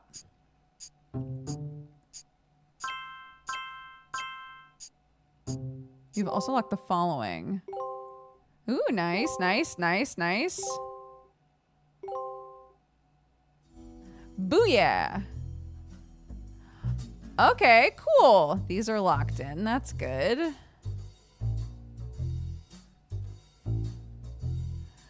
Ah, feels good. It's small. It's small, but that's okay. Okay. Get rid of that.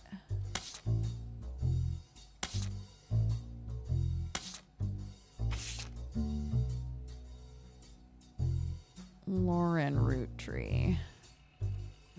distant relative of the Roottrees sisters, is known for her book A Life Between Wars. According to a website about famous authors, in the early 1960s, Lauren released a few romance novels under her married name, Lauren Rafferty. Okay, hold on. New page for Lauren Roottree.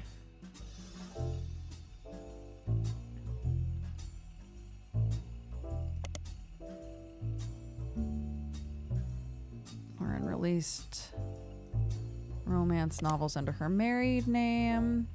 When her publisher learned she had been keeping diaries about her famous family, they insisted she release them under her original name, Lauren Roottree, to take advantage of her family's notoriety. The selection of diary entries released in 1965 as A Life Between Wars spans the untimely death of her husband in World War II. Content is not considered particularly relevant to modern audiences. It has found new life as an exercise in high school English classes to show an evolution in writing style and for a look into life in previous generations. After the success of her diaries, her publisher re-released her romance novels under the name Lauren Roottree. This included Romance in Court, which gained popularity. She followed the re-release up by writing 2 new sequels, creating what fans referred to as the Court Jester series. You find no recent details about Lauren, though she is listed as retired. Okay, and I remember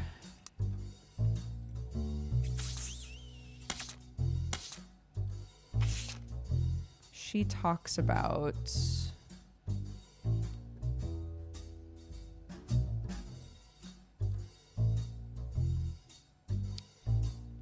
his older sister. My grandpa was a college professor who taught lectures about history, and his older sister wrote a book that some of my friends had to read in school. So that's got to be the same person. So her grandpa's older sister has to be Lauren, who is retired. She's retired. She's retired.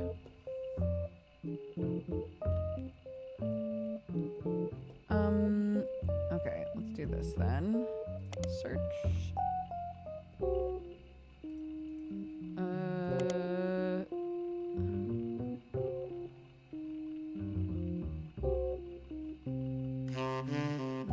Rafferty.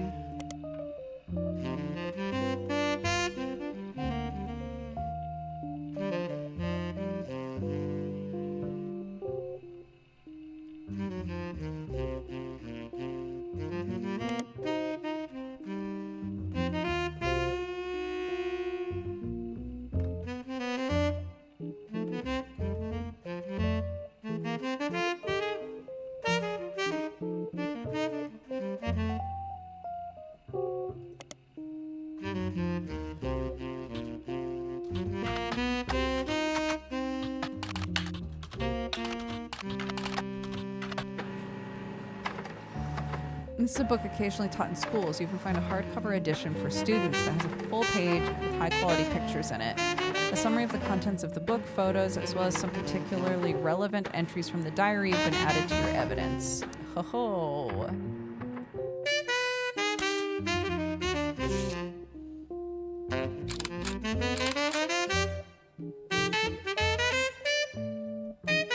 The below are notes and observations he made while skimming through Lauren Roottree's diary pages in A Life Between Wars. Lauren Roottree is on the notable Roottrees list in your evidence. She'll be marked on the chart with a star. The book was published in 1965 and consists of the diary entries that stretch from 1940 to 1965.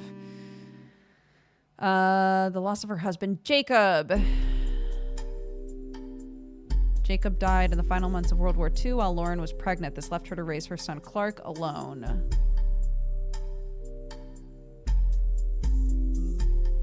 By skimming the pages of the diary, you glean the following information. She was the granddaughter of Elias and Gwyneth on her father's side.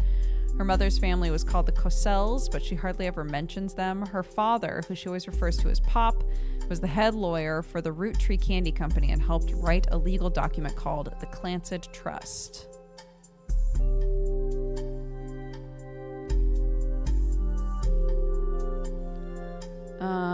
The Roottrees have internal shorthand names for the different generations of their family. Lauren uses them often. The 5 pieces. Okay, hold on.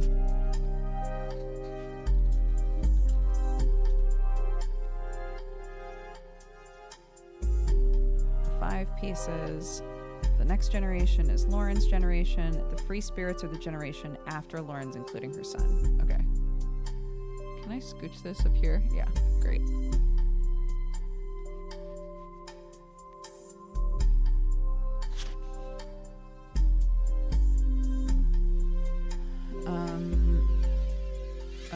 Okay.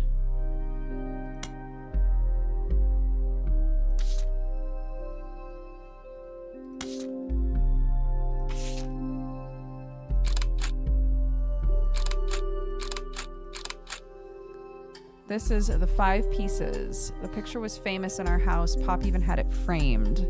That's him on the left. So that's her dad. It was taken in 1935 to celebrate the move to the new warehouse that Eli Jr. designed.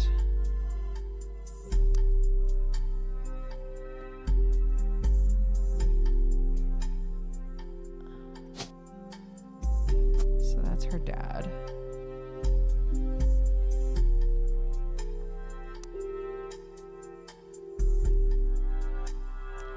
Angie and I both wanted to be in the photo since Miracle was in it. The 3 of us were all about the same age. We were told only the 5 pieces, which really didn't go over well to say the least. Eventually, I suppose, to stop the tantrums, they posed us in front of the camera with Mr. Morden, who was there with Aunt Gwendolyn. I found out years later that they never even took a second photo. Oh, I see. So they thought they were posing for a second photo, a second version of this with all of them, including the kids.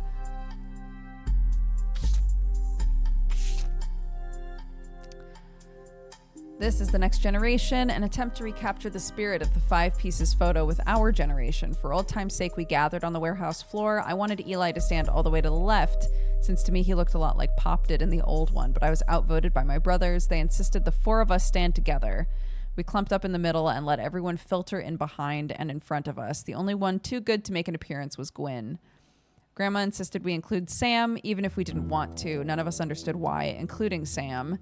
I also didn't think it fair Miracle made it in since he's technically a 5-piece. I guess my inner child still holds a grudge even after all these years. So many people.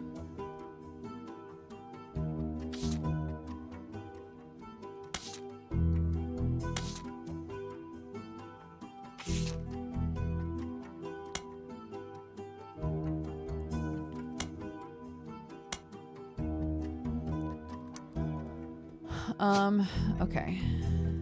That's Lauren. And her husband is Jacob.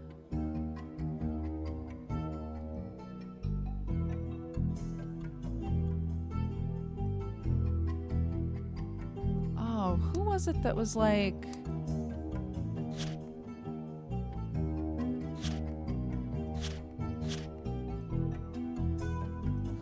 where it said that they took... Their dad took their mother's name, which was rare.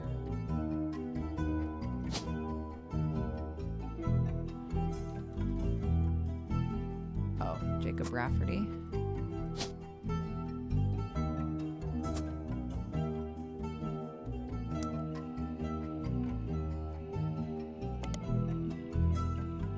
Oh, right. Yes, because this is her married name. Right. Right.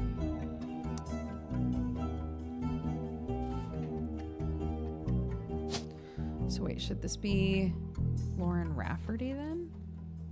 No, there isn't a Lauren Rafferty. I guess because she went back to Roottree as an author.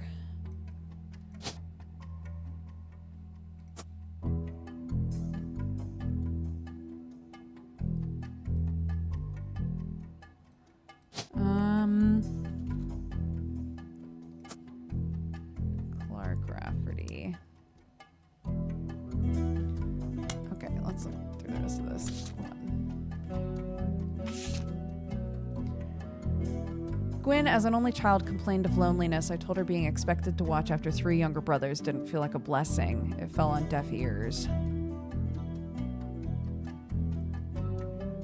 During the summer where I went to stay with her and Aunt Margot, I hoped she would be the sister I never had and that I'd do the same for her. I even tried to dye my hair blonde to fit in with the two of them. What a mess. She just complained. To her, I was the lucky cousin. Now she's off living the glamorous life while I'm stuck here with Clark. I must admit, seeing her everywhere contributes to my unhappiness. Her visage stares at me, even now from my coffee table. She gets to be in Starlet and tell tales of how she gallivants around the world, kissing the likes of Harrison Lane and Wild Bill Williams. She's the first Roottrees woman to be anything other than a housewife, and I am jealous. Ooh.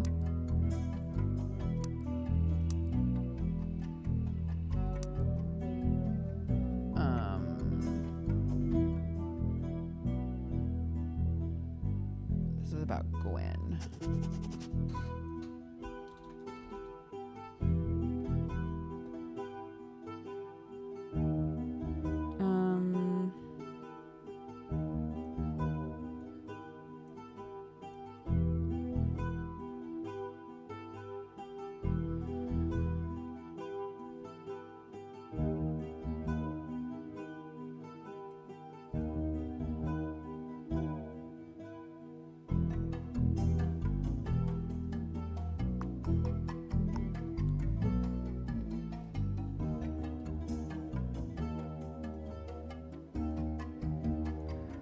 Girl with all the luck in the world was jealous of me, and now, though I have been undoubtedly burdened by terrible tragedy, I'm also lucky to be born into a family that can support me for eternity.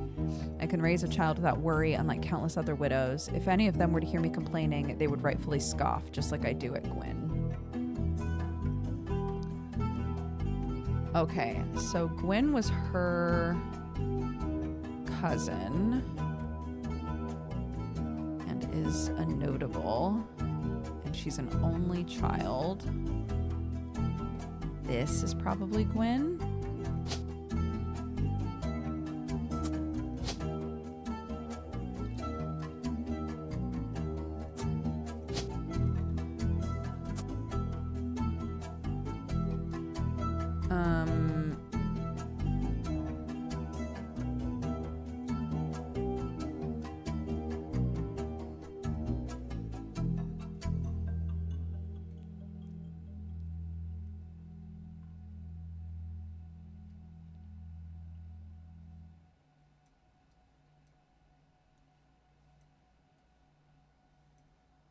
Okay, yeah. And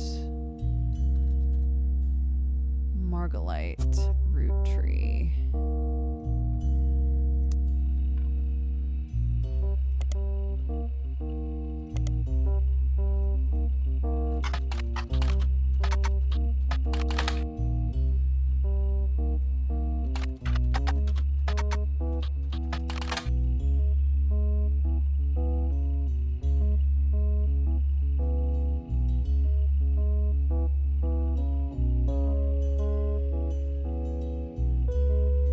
She shouldn't have been named Roottrees, but her father took her mother's famous name. She's the one I was thinking of.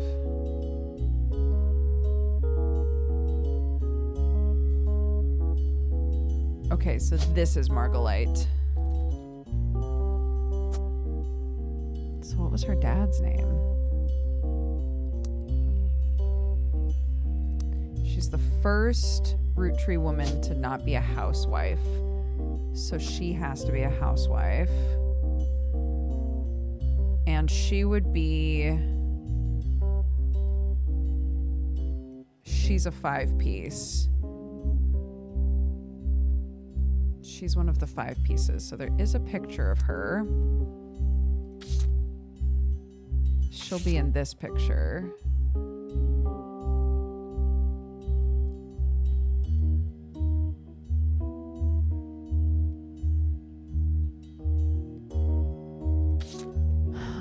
Let's look at the rest of this and see if we get more information. Dynasty from Lauren Roottrees' diary, written in 1958. Focuses on the day her grandfather Elias announced he would step down as president. I wish I had been a fly on the wall today. Clancy told me everyone got quite heated. Granddad was furious none of his sons would take over as president. That's what he gets for holding on to it for so long. With architects, preachers, and lawyers, nobody's got time for candy. With the 5 pieces refusing to step up, it came down to us next gens. Pop argued at length that the company should stay with our branch of the family since we still have the Roottrees name. I'm not even sure Clancy would have wanted it, but he's the one who volunteered. Instead, it ended up going to Zach, even though his surname doesn't match the candy. He's the firstborn son of the firstborn 5-piece.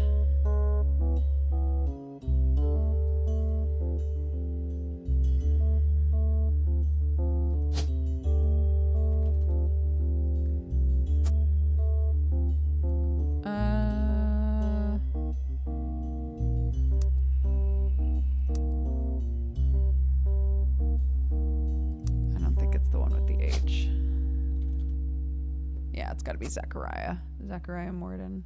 Okay. So he was president number 2.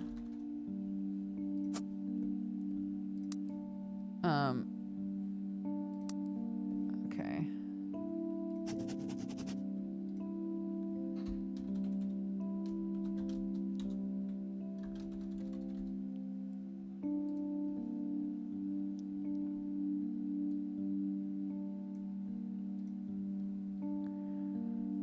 Granddad has always had a very particular views when it came to his bloodline. I asked Clancy if it ever came up that a woman could take over. After all, Angie's older than Zach.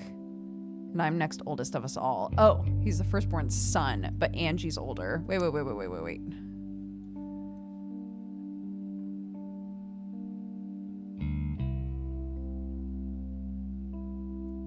Firstborn son. Okay, so this is Angie.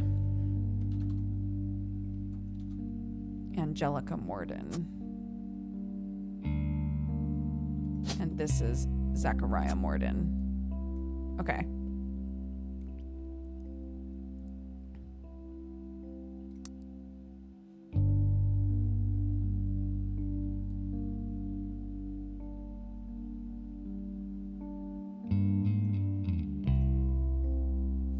Never forget the cuss words Pop used when he told Ma it wouldn't go to us. Mother, ever the quick-witted, at least with catty remarks, countered back, maybe they wanted it to go to the only member of the family who looks like he samples the product.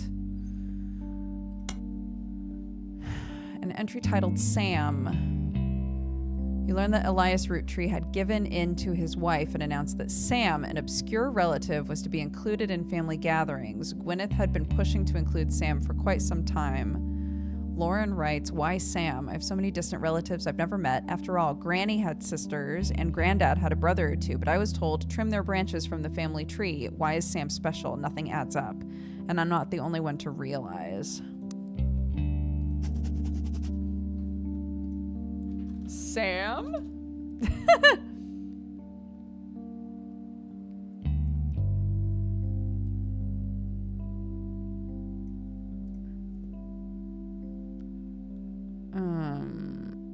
Angie summoned all the next gens to a secret meeting in Zach's office. Gwyn's in Paris, but the rest of us, including Miracle's boys, spent ages trying to unravel the mystery. None of us had even met Sam until Uncle Junior's wedding to Patsy last year.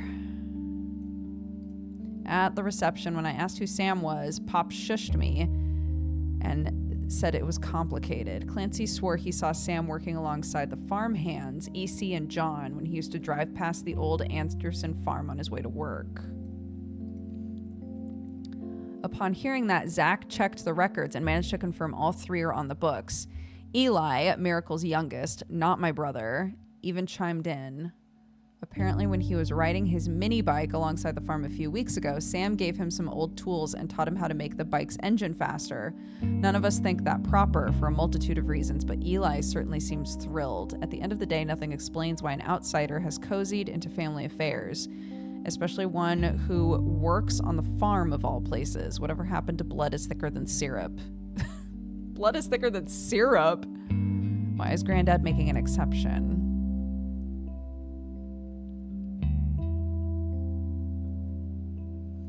Uncle Junior's wedding to Patsy.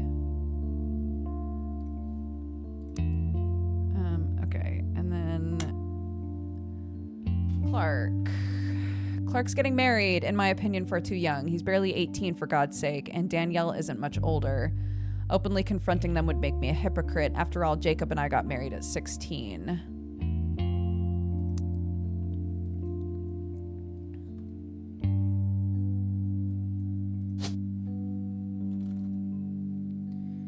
Danielle Franks.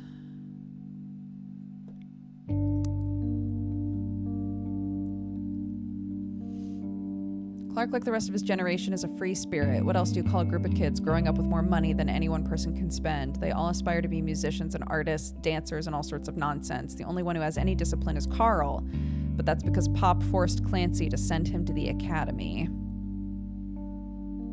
Maybe I'm just getting old. Our generation was never so bad. My brothers all seemed to pursue paths of knowledge, and the most rebellious thing any of us ever did was bring home someone who would be illegal to marry if we lived anywhere south of Pennsylvania. Pop seems to have gotten over it because Edward is set to take over his department once he retires. As for me, my first published book, Swashbuckle My Heart, is based on the pirate stories I used to invent with Jacob when we were walking in the woods after school. I think he'd be proud that Clark and I are carrying on his name. Even my cousins are doing well. Zach's not a bad president after all. His sister seems to be doing a good job raising her twins. Gwen is Gwen, but at least she came out of her divorce with her head held high. She even told us she might come home next year so we can meet her kids. But the free spirits in any other family, they'd all end up on the streets, even Clark. Damn.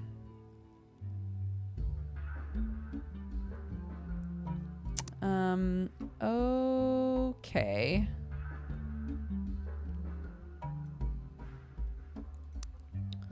Well, let's go gambling. A few fan sites for the band Jim and Diamond seem to mention he used to make music with Clark. They mention an album called These Times. A band called C&J and J&D released one single called These Times. Someone with the username Diehard Dazzler scanned the cover and noted that it cost him over $200 at auction. This was Jim Roottrees and Diamond LaRue's first song together. He also mentioned it was performed with Jim's cousin and Diamond's sister, and that it was only somewhat similar to Jim and Diamond's later works. You can't find anything else about Diehard Dazzler, the band, or the single. All that's left to do is add the scan to your evidence.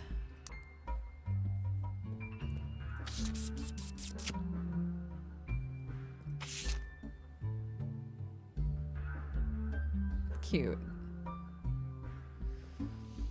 Old single from folk group C&J and J&D. You have a scan of the album as well as a recording of the title track thanks to a collector of Jim and Roottrees memorabilia. The website also listed the song's credits, music and lyrics by Clark Rafferty and Jim Roottrees, backup vocals by the Laroos. On it is a sticker that says folk style songwriting. Catchy. The lyrics of this song contain no clues. Great.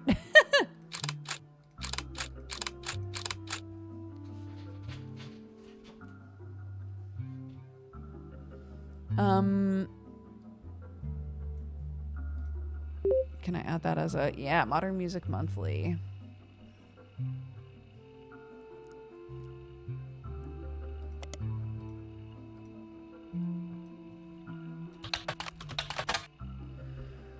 A section of the magazine called Skip It or Flip It has short, pithy blurbs about new records. An album called These Times is listed under the Skip It column.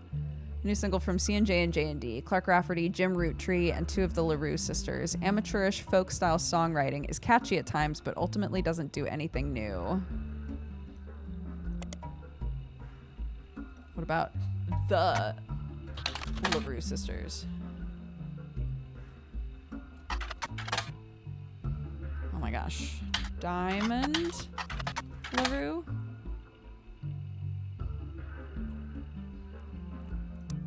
But she clearly has a sister.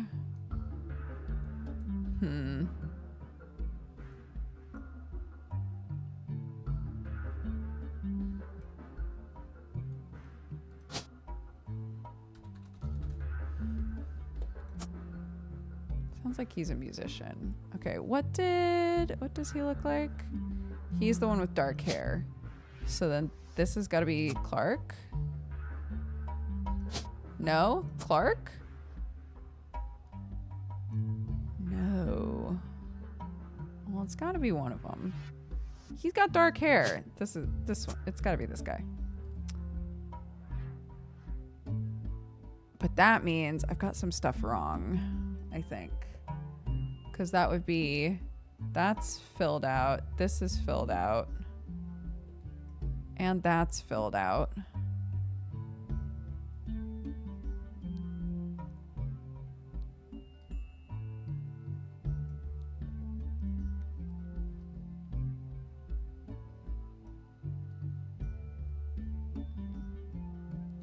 Although it did say that she's retired now, but I don't know what it gets listed as if they retire.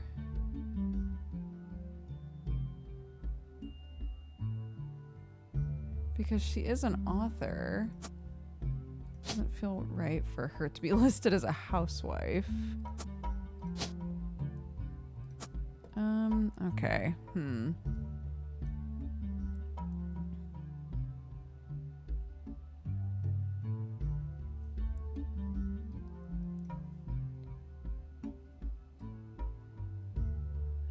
Blood thicker than syrup for a candy company family, I guess. Yeah, sure. Sure. You know what? You know what? Hell yeah.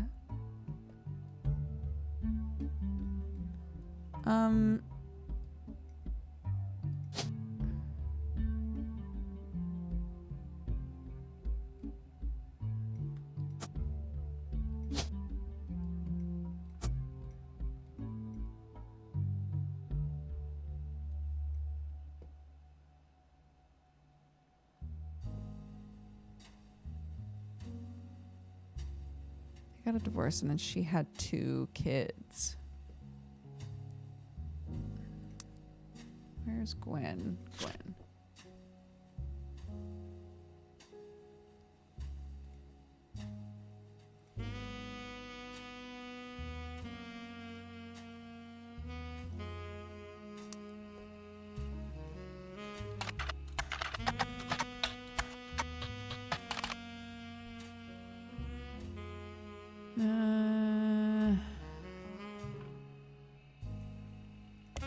Search for this again.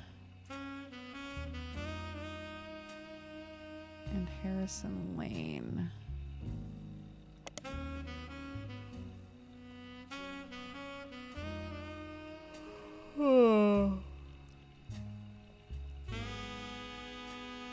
She often appears in tabloids. No, it won't be in Teen Blast.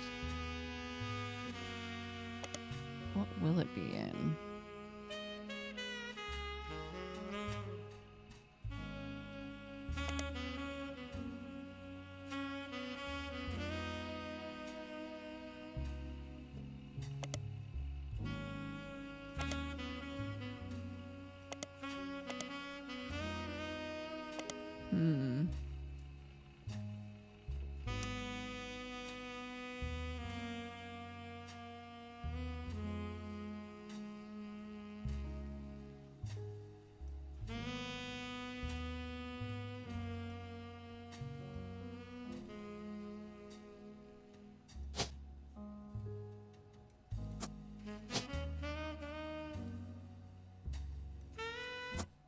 Oh.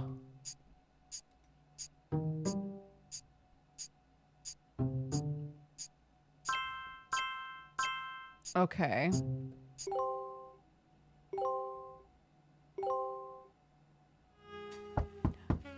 Oh. A knock knock.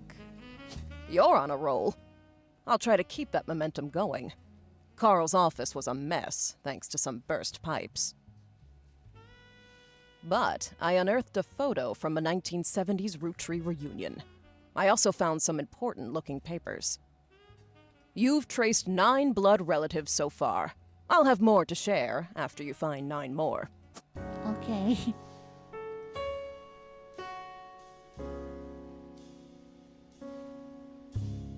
Because she said he was the only one that looks like he samples the product. So I was like, okay.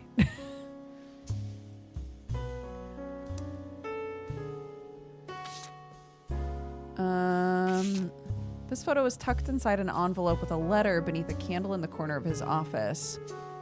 The letter says to Carl and Brenda, I'm sorry you were unable to attend the funeral. It's traditional to have it as soon as possible, and Ernie, more than anyone else on Earth, knew how busy your job can be.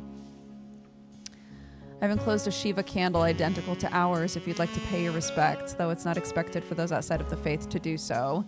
Ernie was a man full of love, not only for his family, but for his family's legacy. He had an immense amount of pride for the work you three did together, as well as how Carl had carried on for him after taking over. As for myself, it is impossible to express my gratitude enough for rescuing us from the panic and burden of endless bills.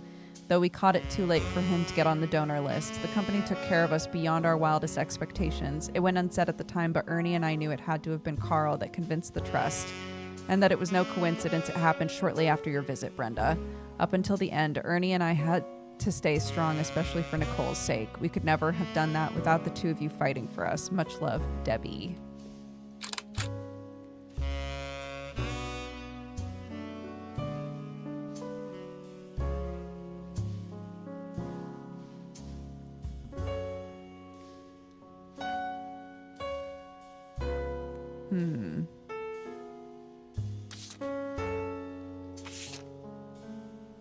The free spirits. So one of these guys is Clark. Every 20 or so years, the Roottrees would hold a big reunion and recreate an old family photo. This is the one from the 70s. Carl's the teenager in the middle. Sorry about the water damage. A pipe burst in Carl's office. On the back of the photo, in childish print writing, it says November. There's a large number of cursive signatures. They include Bonnie, next president Guy Hudson, Ernie Jr., Caroline, Gwyneth M., Gwendolyn, Miracle Jr., Jim Roottree, Clark, Carl, Eli M.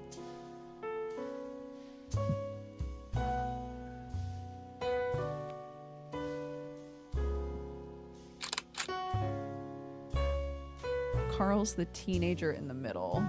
Him, I assume?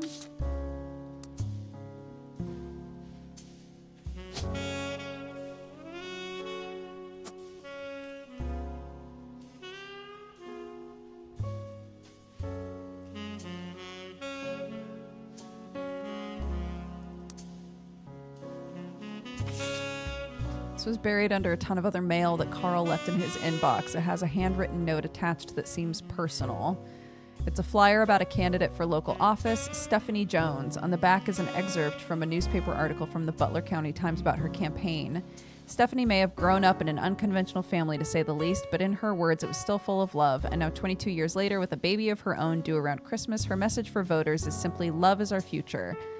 The handwritten note says, Carl, I know we don't see eye to eye when it comes to the candy company, but if you could talk to your girls about putting out a statement supporting Stephanie, she could use the publicity your daughters bring. Don't let our conflicts spread to the next generation. CM.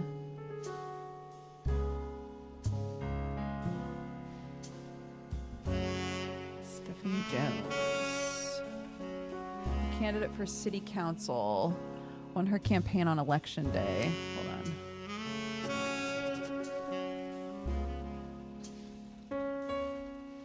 Stephanie Jones. You find no mention of the Roottrees in any articles. Stephanie also has a very bare-bones website for her campaign. It's simply a picture of her campaign mailer. Underneath it says, be sure to read the full article in the Butler County Times. Butler County Times is presumably a local paper. There are likely articles from over the years involving the Roottree family and those adjacent. It's been automatically added to your periodical search.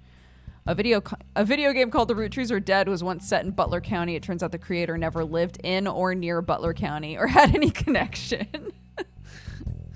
Good. Butler County Times. Stephanie Jones.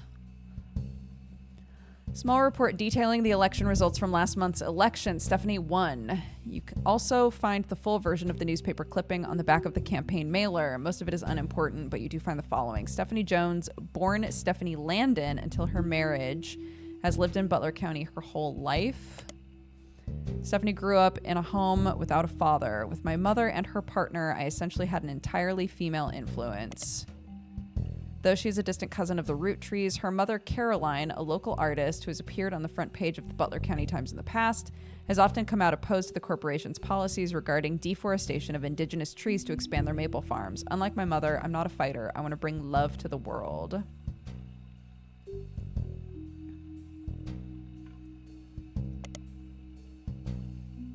Okay. Caroline Landon.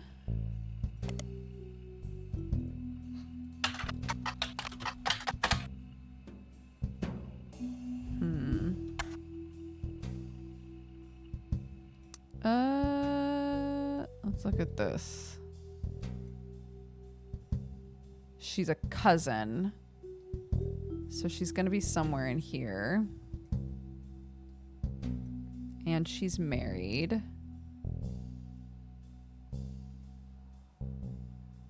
Guardian, adoption. It might be this.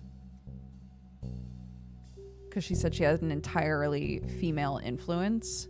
So maybe married, had her, and then married a woman. And then this is Brian.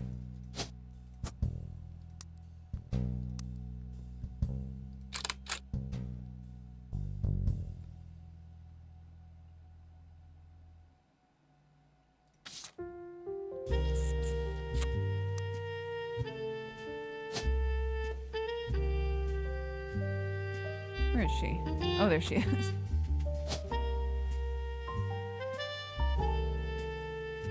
Brian Jones. Stephanie Landon is a politician.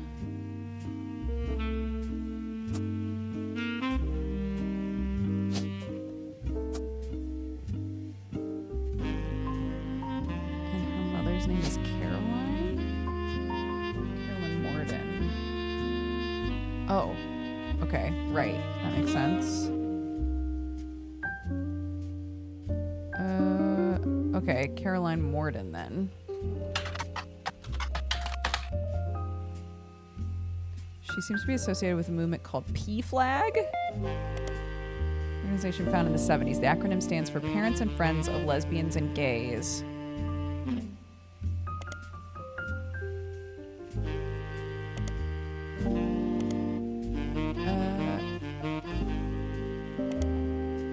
Okay. Landon. So this has to be another Landon.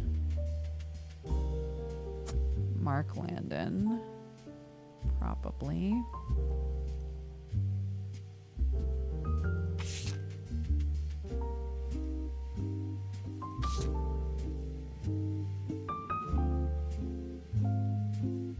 Hi, Milky. This photo has a note attached from your employer, a bonus. When I pulled the water-damaged picture of the free spirits out of the frame, this fell out too. Written on the back of the photo is, couldn't make the reunion, wishing you well from Paris, Gwyn and the boys.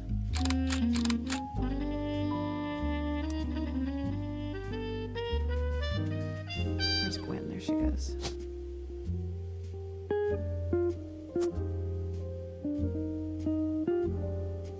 Gwyn and the boys. I don't know which is which, but it doesn't matter. I'm just plopping them in there so I remember.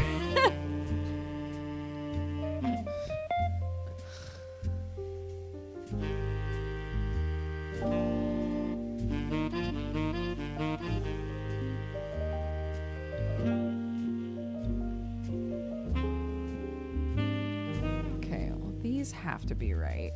So what the fuck is going on with these? Are you not a musician, Clark Rafferty? Have I looked you up yet?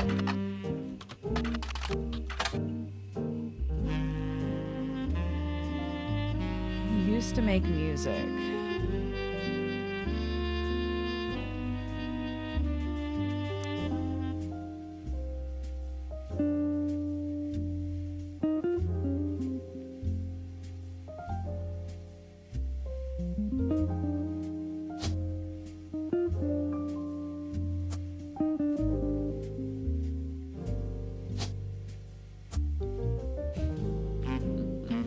He has to be the most recent, so maybe this just isn't Carl.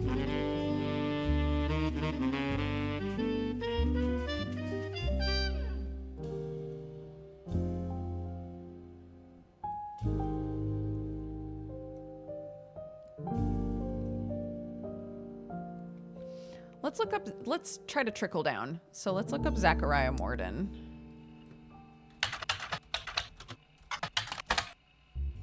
What do you mean? Pardon?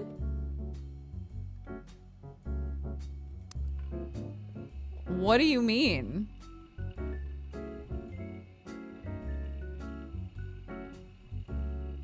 This is a game where we are trying to fill out a family tree.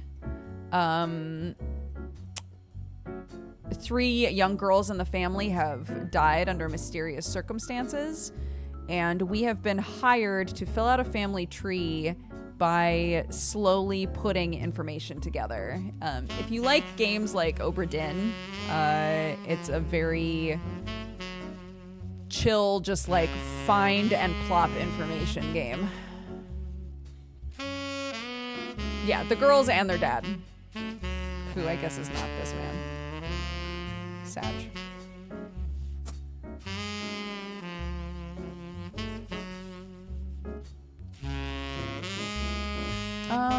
Okay, let's look at some other stuff. Who else does it think we should be able to easily...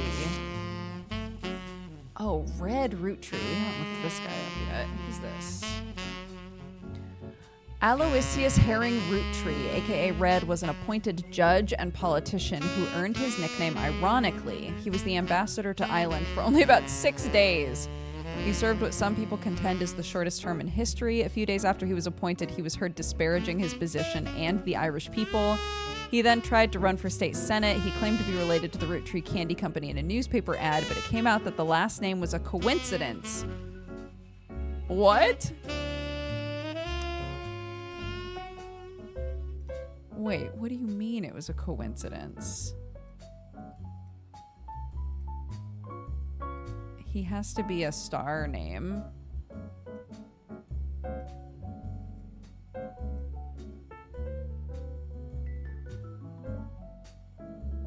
What do you mean it was a coincidence?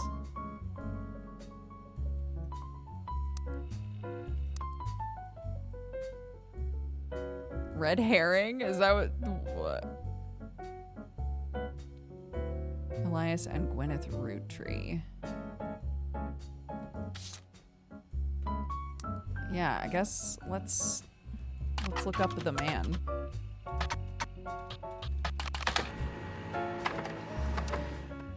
The founder and first president of the Roottree Candy Company. You find what is essentially a propaganda site about him. At the top, there's a picture of him and his wife. There's also a biography section that has some additional information. Elias is credited for inventing 5 Pieces, a popular maple candy. Before that, the farm he inherited only produced syrup. After 5 Pieces became wildly successful, Elias spent his time and energy on cementing his reputation as a family man. He's quoted on the site as saying, "Blood is thicker than syrup." Oh, that's why they say that. And that any child linked by blood to me shall be linked by blood to my legacy. The site enthusiastically claims he made good on the promise, but offers no additional details. There are a few more quotes about Elias from a book called Family Man. The Roottree Legacy by Bess Williams. To say they are biased is a massive understatement. Below that is a long list of accomplishments and awards. One that stands out, like his great-grandson Carl. Elias was voted Watchman of the Year, right?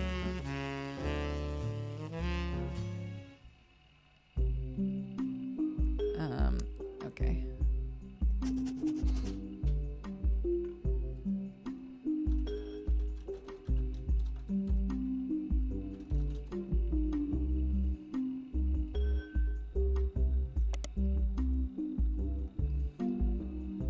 Family Man, the Roottree Legacy.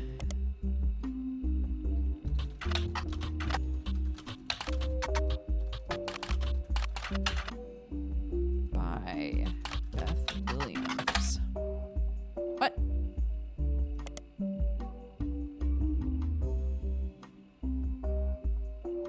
Bess Williams. Damn it.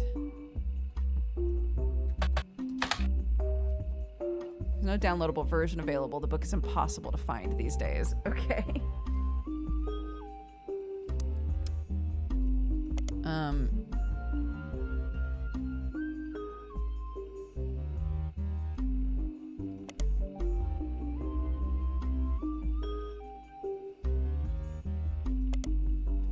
Bess Williams was an author. She lived just outside of Miami. Information about her or her book Family Man seems to have faded over time due to lack of interest. Okay.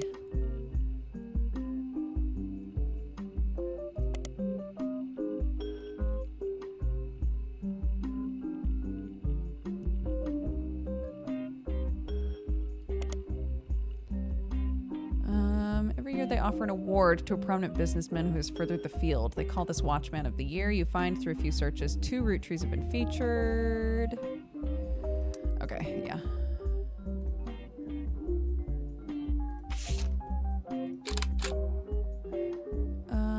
What you've found searching the internet, it seems quite difficult to find sites about Elias or Gwyneth that aren't accompanied by this picture.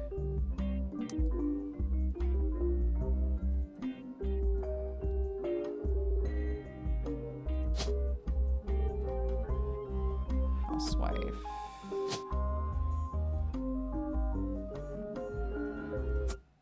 Oh. Okay, nice. Bam, bam, bam. Oh, that is Carl's face. Fantastic. Wait, so what did I have wrong?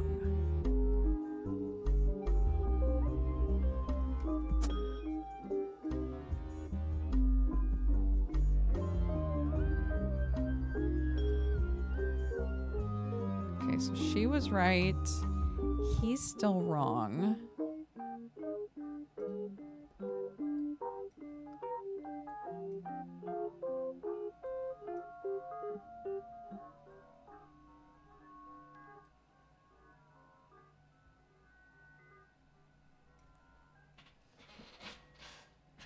Could the 2 sons be wrong? These? They're not locked because I don't know their names. I have no information about them. I just plopped their pictures in there.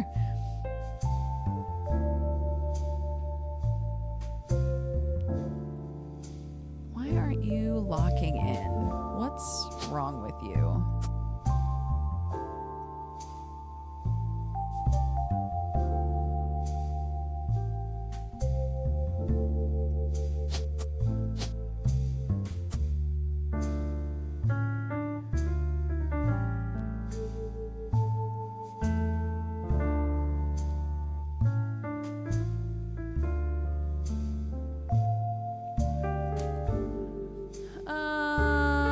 Okay.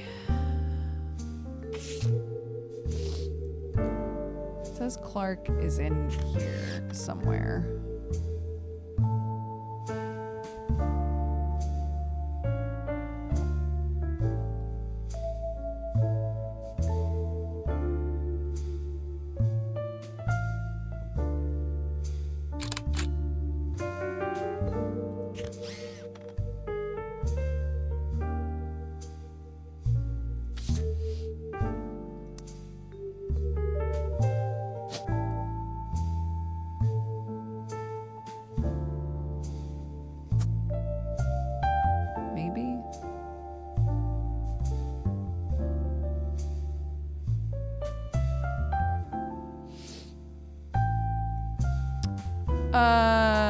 Okay. Yeah, there's just so much information in this game that it's hard to brute force anything. Which is nice.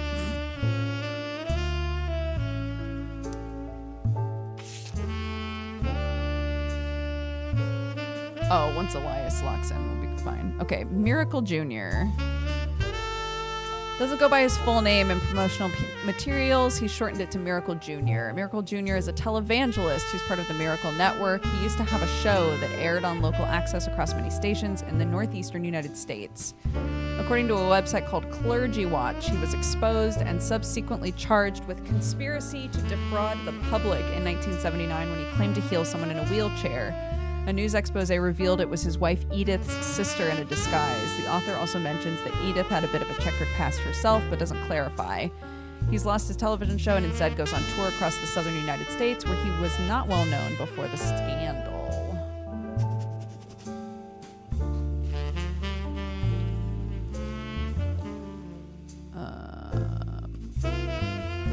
Miracle Network.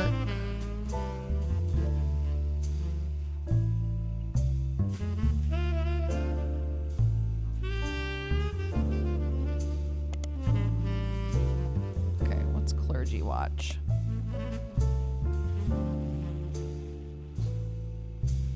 They're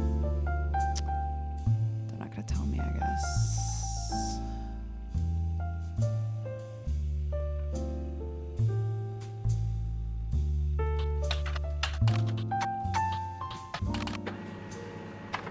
Oh? A production company run by the Miracle Roottrees estate. It's quite bare bones, but has the following blurb. Miracle Roottrees arrived so late in his mother's life that doctors swore he wouldn't survive his first year. His mother and father, Elias and Gwyneth, named him Miracle because they thought him impossible. He was younger than his brothers and sisters by over 14 years.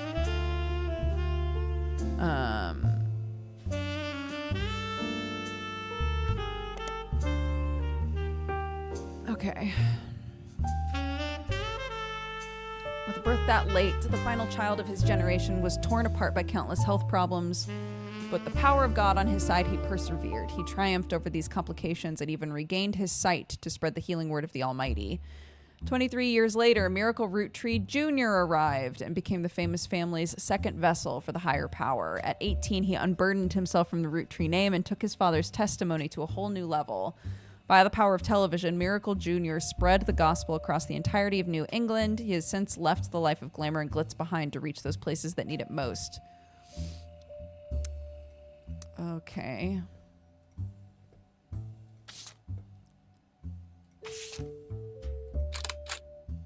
Testimony from world famous Miracle Jr. Celebrate with your pastor, Miracle the Third, and his wife, Nicole. Okay. Miracle Jr. said to be world famous, gets top billing. Miracle Roottrees, who the flyer says will make a special appearance. Miracle the Third and his wife Nicole, who are said to be youth pastors. Okay. So this is Miracle. This is Miracle Jr.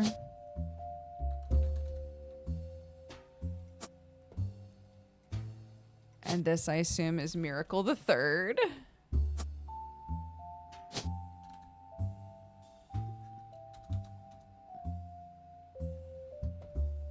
Preacher. Preacher.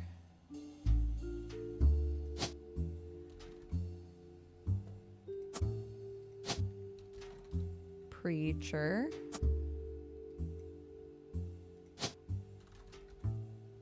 Uh-oh. Nicole. Who knows? Oh, I took their pictures.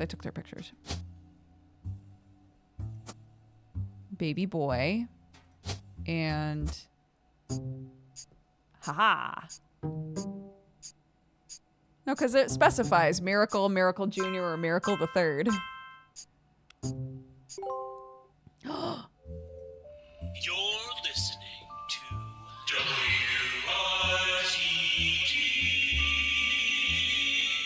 It's time for your headlines. Once an hour, every hour, on the 45. It's a bizarre development to an already tragic tale. In the wake of the accident that took his life, some of Carl Roottrees' belongings have apparently gone missing. Oh Most my God, notably, who could have taken a those? framed photo of the Roottrees family from the mid-1970s that Carl had on his office wall. We interviewed a local psychologist about who would do such a thing and why. For that article, search online for WRTD News. Again, that's WRTD. Okay.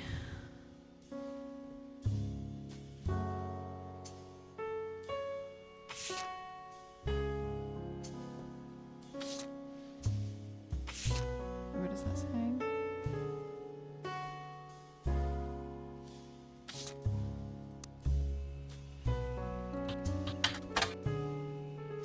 Investigative Jazz Station. During their news segment, they've been talking about the plane crash. The most recent hour, they talked about a picture taken from Carl's office. It's revealed there wasn't a break-in. Instead, someone with the key to the office took the picture after discovering the pipes burst due to the recent storm. This means it was likely someone close to family who was aware of the photo's history and wanted to save it. The psychologist, however, goes on to posit the culprit had an alternate agenda, specifically because nobody in the family has come forward to say they have it. Comment below the article says, "Don't believe their lies. This is just another instance of the root tree curse being a real true thing. I bet you Carl was murdered, and the picture has evidence." There's a long, rambly conspiracy website with very small, very red text on a black background that says the root trees are cursed. It's Carl and Brenda and their girls. That makes 5 new deaths. Not only that, but 3 of the 5 presidents of the root tree company have died mysteriously. They say Guy's car was hit by a drunk driver in 1982, but no one was arrested. Then Ernie Madsen Jr. stepped down. Now, just this week, Carl died. This cannot be a coincidence.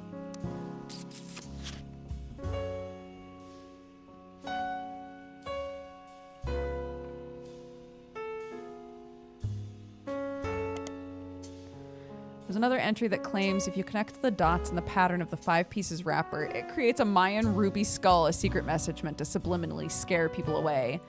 The post before that has a link to a site that talks about how Earth has 4-corner simultaneous 4-day time cubes. The author of this site seems to agree. An entry from a few months ago claims that the owner of the site received an email from Chris Raff75 asking him to take down his site with faked proof that Ernie Madsen Jr. actually had a heart condition and wasn't poisoned. The owner claims that although the proof looks quite credible, he knows that the proof was fake because he's an expert at creating fake evidence. Ernie is the one that was mentioned in the picture with the woman and the kid and the candle, I think.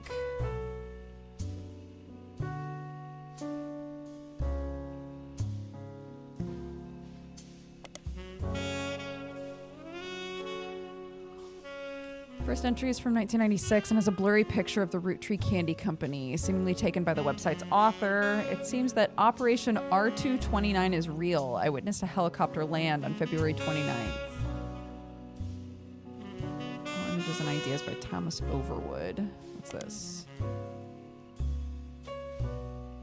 Some people claim the Root Trees are changing the candy recipe to include more and more chemicals, that this was done in cooperation with bad actors from an unknown government. They claim, due to a loophole in the calendar, it's possible to get away with nearly any crime on a leap day, so long as it isn't discovered until after the day is over.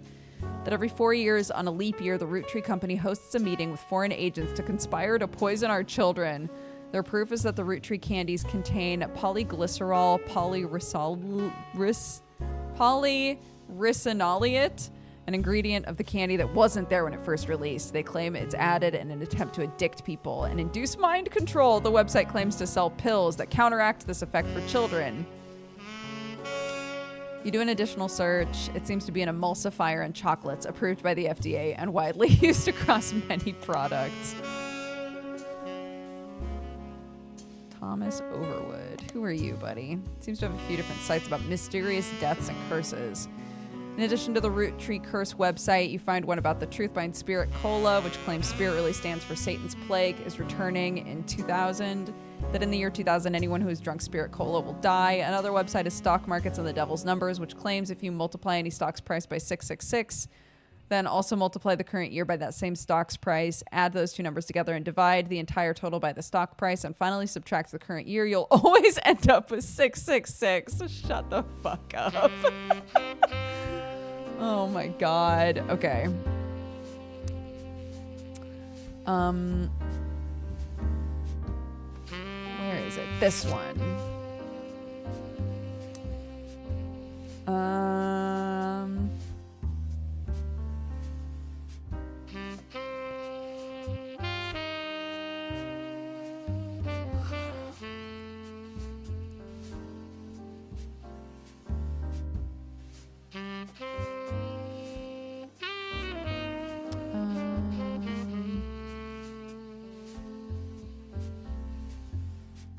Okay, so Ernie was the president before Carl, it looks like.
Ernie Madsen. Oh, those are Mordens. Morden. Madsen.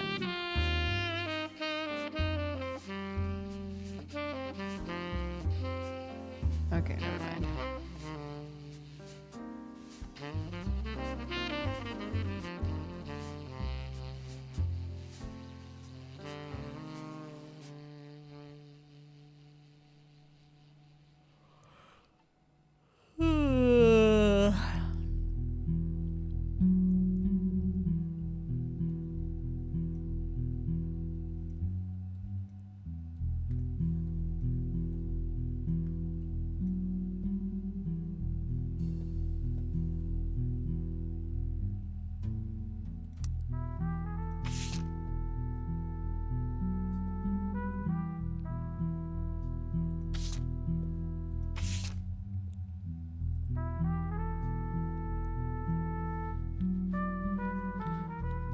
Melon and Miracle Baby.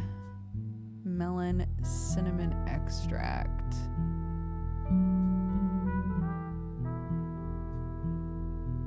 Elderberry grape. Oops.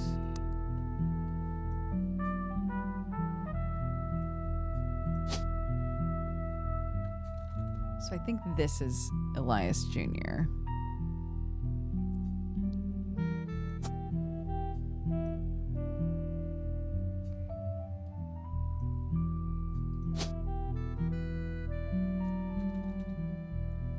Clancy Edward for CE. And then I think she talks about what her dad did for work.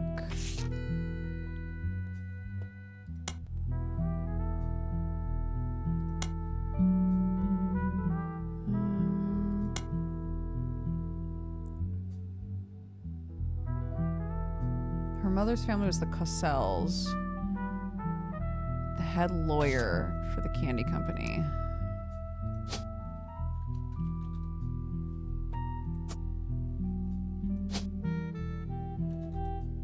Sarah Cossell. Clancy Edward Roottrees.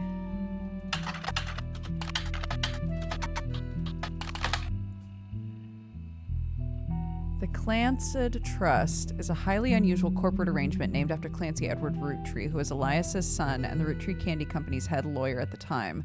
Due to its unique nature, it's often brought up in online discussions about financial matters and inheritance as an oddity. The company mandates that a fixed percentage of its profits are split every quarter amongst bank accounts representing each direct relative of Elias and Gwyneth. An account is created for each blood relative at birth and first accessible when they reach 18. The actual numbers have never been fully discussed to the public, but due to the ever-increasing success of the company, it's a significant amount of money. The Clancy Trust is known for being essentially impossible to get around due to many checks and balances written into it. Still, there have been a few situations in which family members have tried to forcibly remove another member from the trust.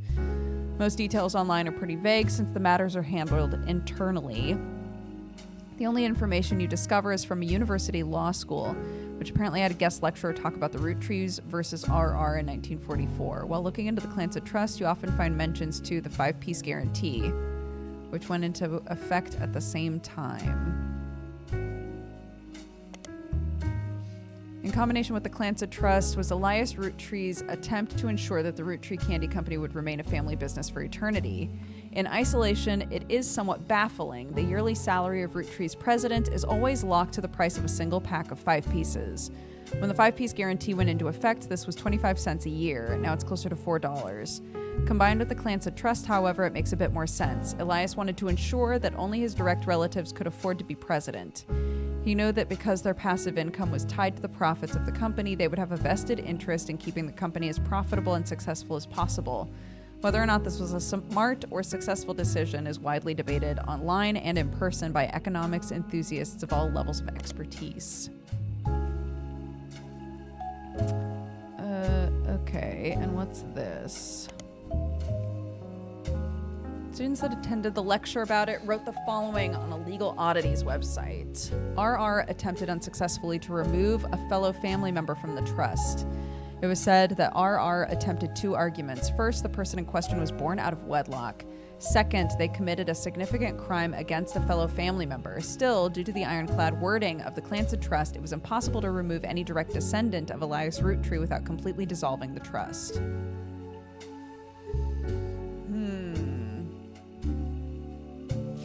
Okay. Oh, we're in an ad break. Oopies. Goodness gracious. That's okay. Let's take a proper break. Go pee, grab a drink, take your pills, and we'll come back and keep filling out this weird old thing.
Hello.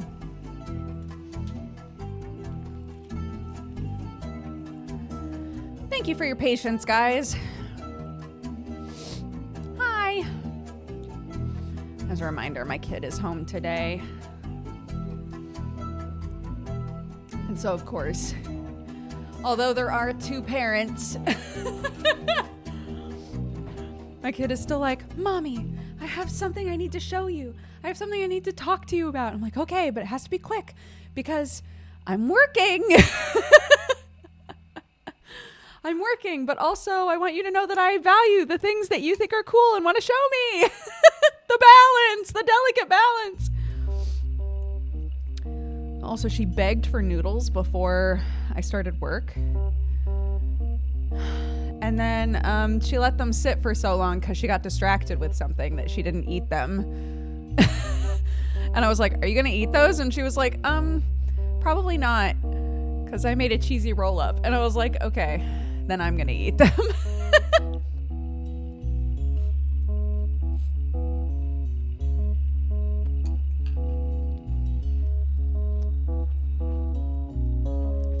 Abandoned noodles. The worst. Okay, let's see. Huh? The game crashed. What?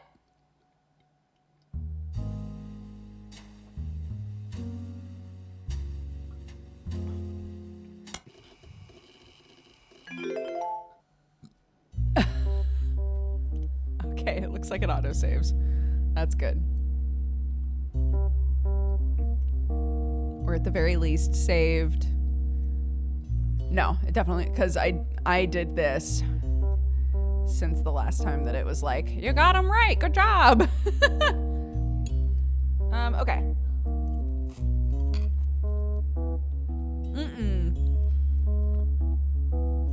So that is the one benefit, is my kid does not like noodles in broth. So they don't get soggy, they just get cold. So if I add hot water and then like a little bit of stock and some other things, the noodles are perfectly fine. Okay, Margalite, Miracle, Clancy Edward, Elias Jr., and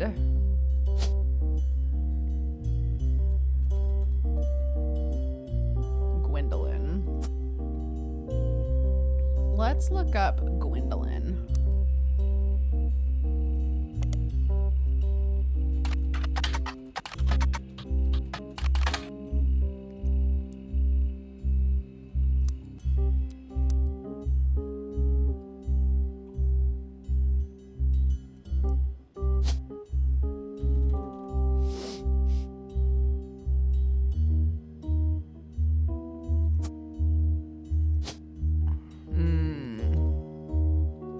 Gwendolyn Morden, then.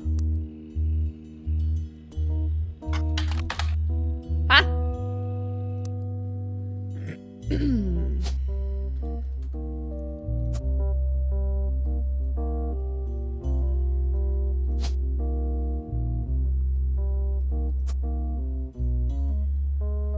There's probably some kind of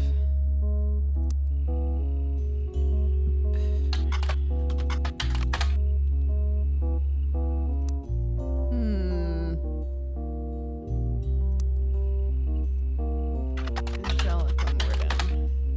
Why? What?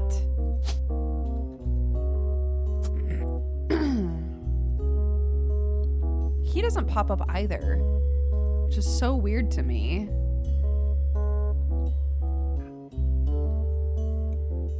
How are the chickens doing? They're okay. I'm being very persnickety about them because we've lost 2, so there's 2 left now.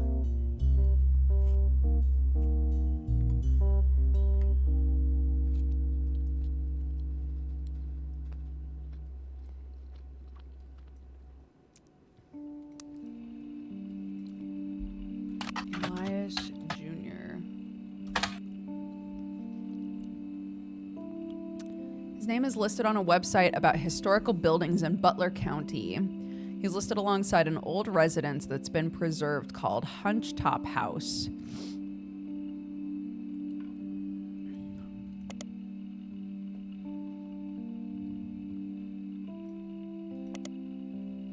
Located outside of Pittsburgh, Pennsylvania, the Roottrees Candy Company now has its headquarters in the city. The company began on a small farm within the Butler County limits.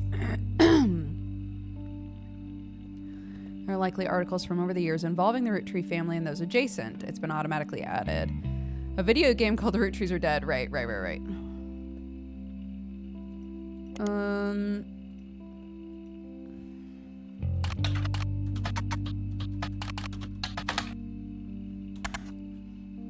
Oops. Elias. Elias Jr. was Elias's oldest son. And Hunchtop House seems unrelated.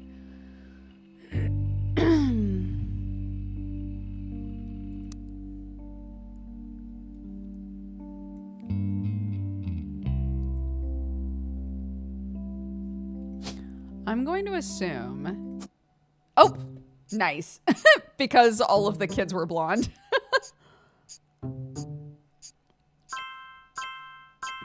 Fantastic. Look at that. Booyah. Oh, yes. So, you may have heard the news. Some of Carl's things have gone missing.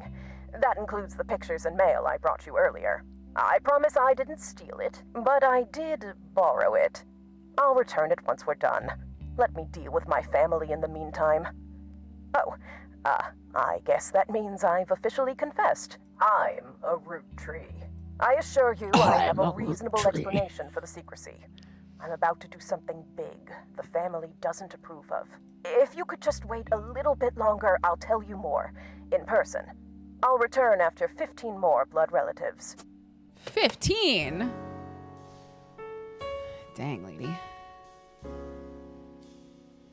Okay, so all of these are right. These two are correct.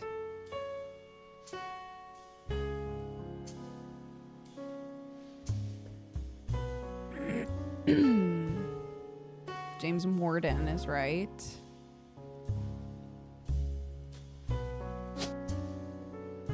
So that means this is Gwendolyn.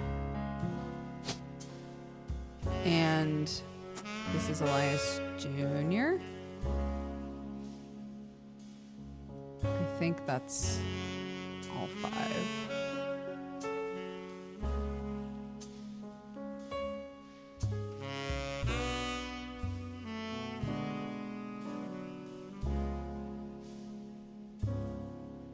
What an odd thing to say.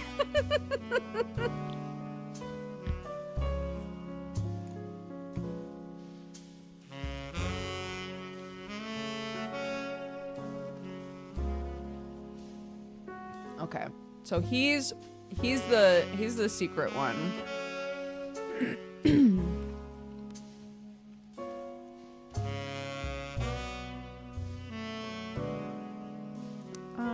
Oh, okay.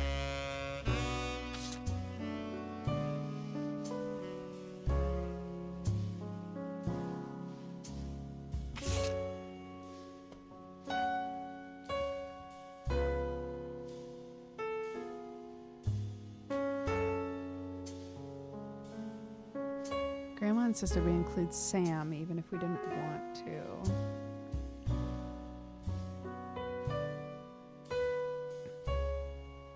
I also didn't think it fair Miracle made it in since he's technically a 5-piece. I'm wondering if this is Miracle. I only say that because of this picture. It's the same tie. They all wear like weird rainbow ties. So I feel like that has to be an alternate picture of Miracle.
3RD.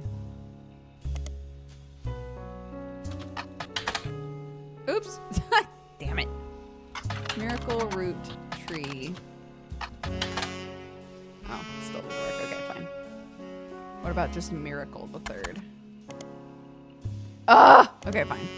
I didn't care anyway. I don't care about that guy. I don't want to know anything about him. Apparently he's married to Nicole. Who the fuck? Who gives a shit? Okay, let's see.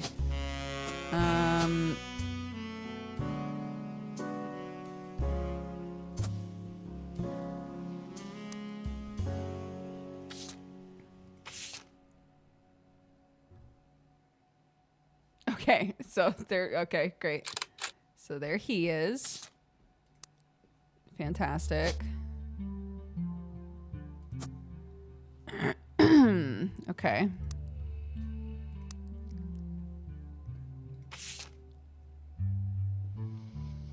Eli. I remember her talking about Eli. Ernie Jr. Ernie Jr.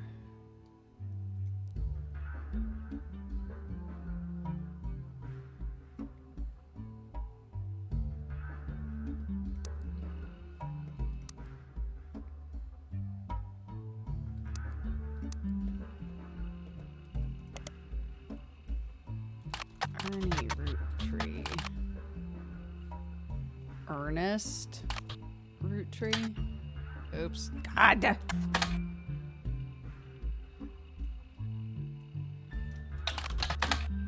Ernie Jr., former president of the Roottrees Candy Company. He seemed to directly precede Carl Roottrees. One website even says he was Carl's mentor. He was apparently very successful as a president, not so much as a public figure. Rarely seen in public and stepped down due to illness in 1996. He has since passed away.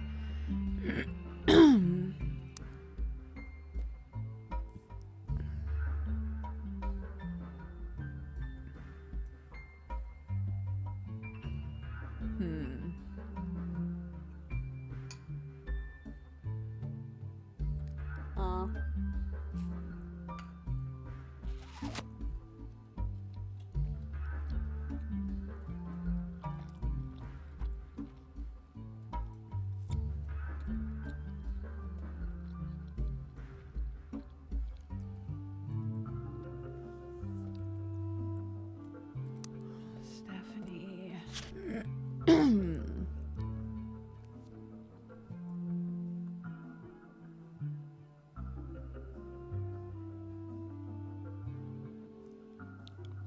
Oh, Caroline Morden has appeared on the cover of the Butler County Times. Did I not check that?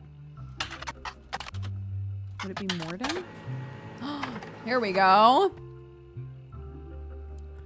Mostly a listing of art. Accompanying the story, there's an image of Caroline standing beside a large metal sculpture of a mermaid, captioned, Caroline standing next to her sculpture, Atlantis Burden. The sculpture is one of many works featured in her upcoming book, Self-Portrait Art and the Beauty of Women. According to a quote further down, Atlantis' burden is meant to symbolize a society split by indecision over whether women should be equals or something to protect. The picture on the front has been added to your evidence. Okay.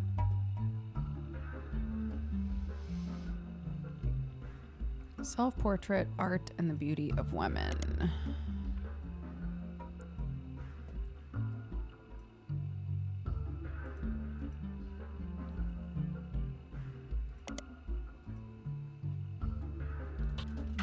Caroline.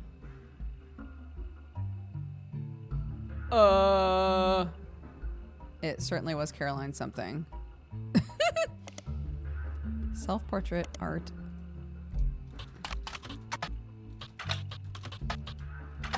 And the beauty of women by Caroline. Shit. Landon?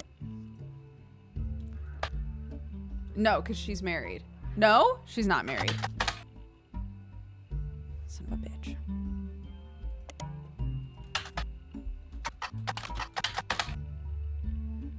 No, what was her name? Shit.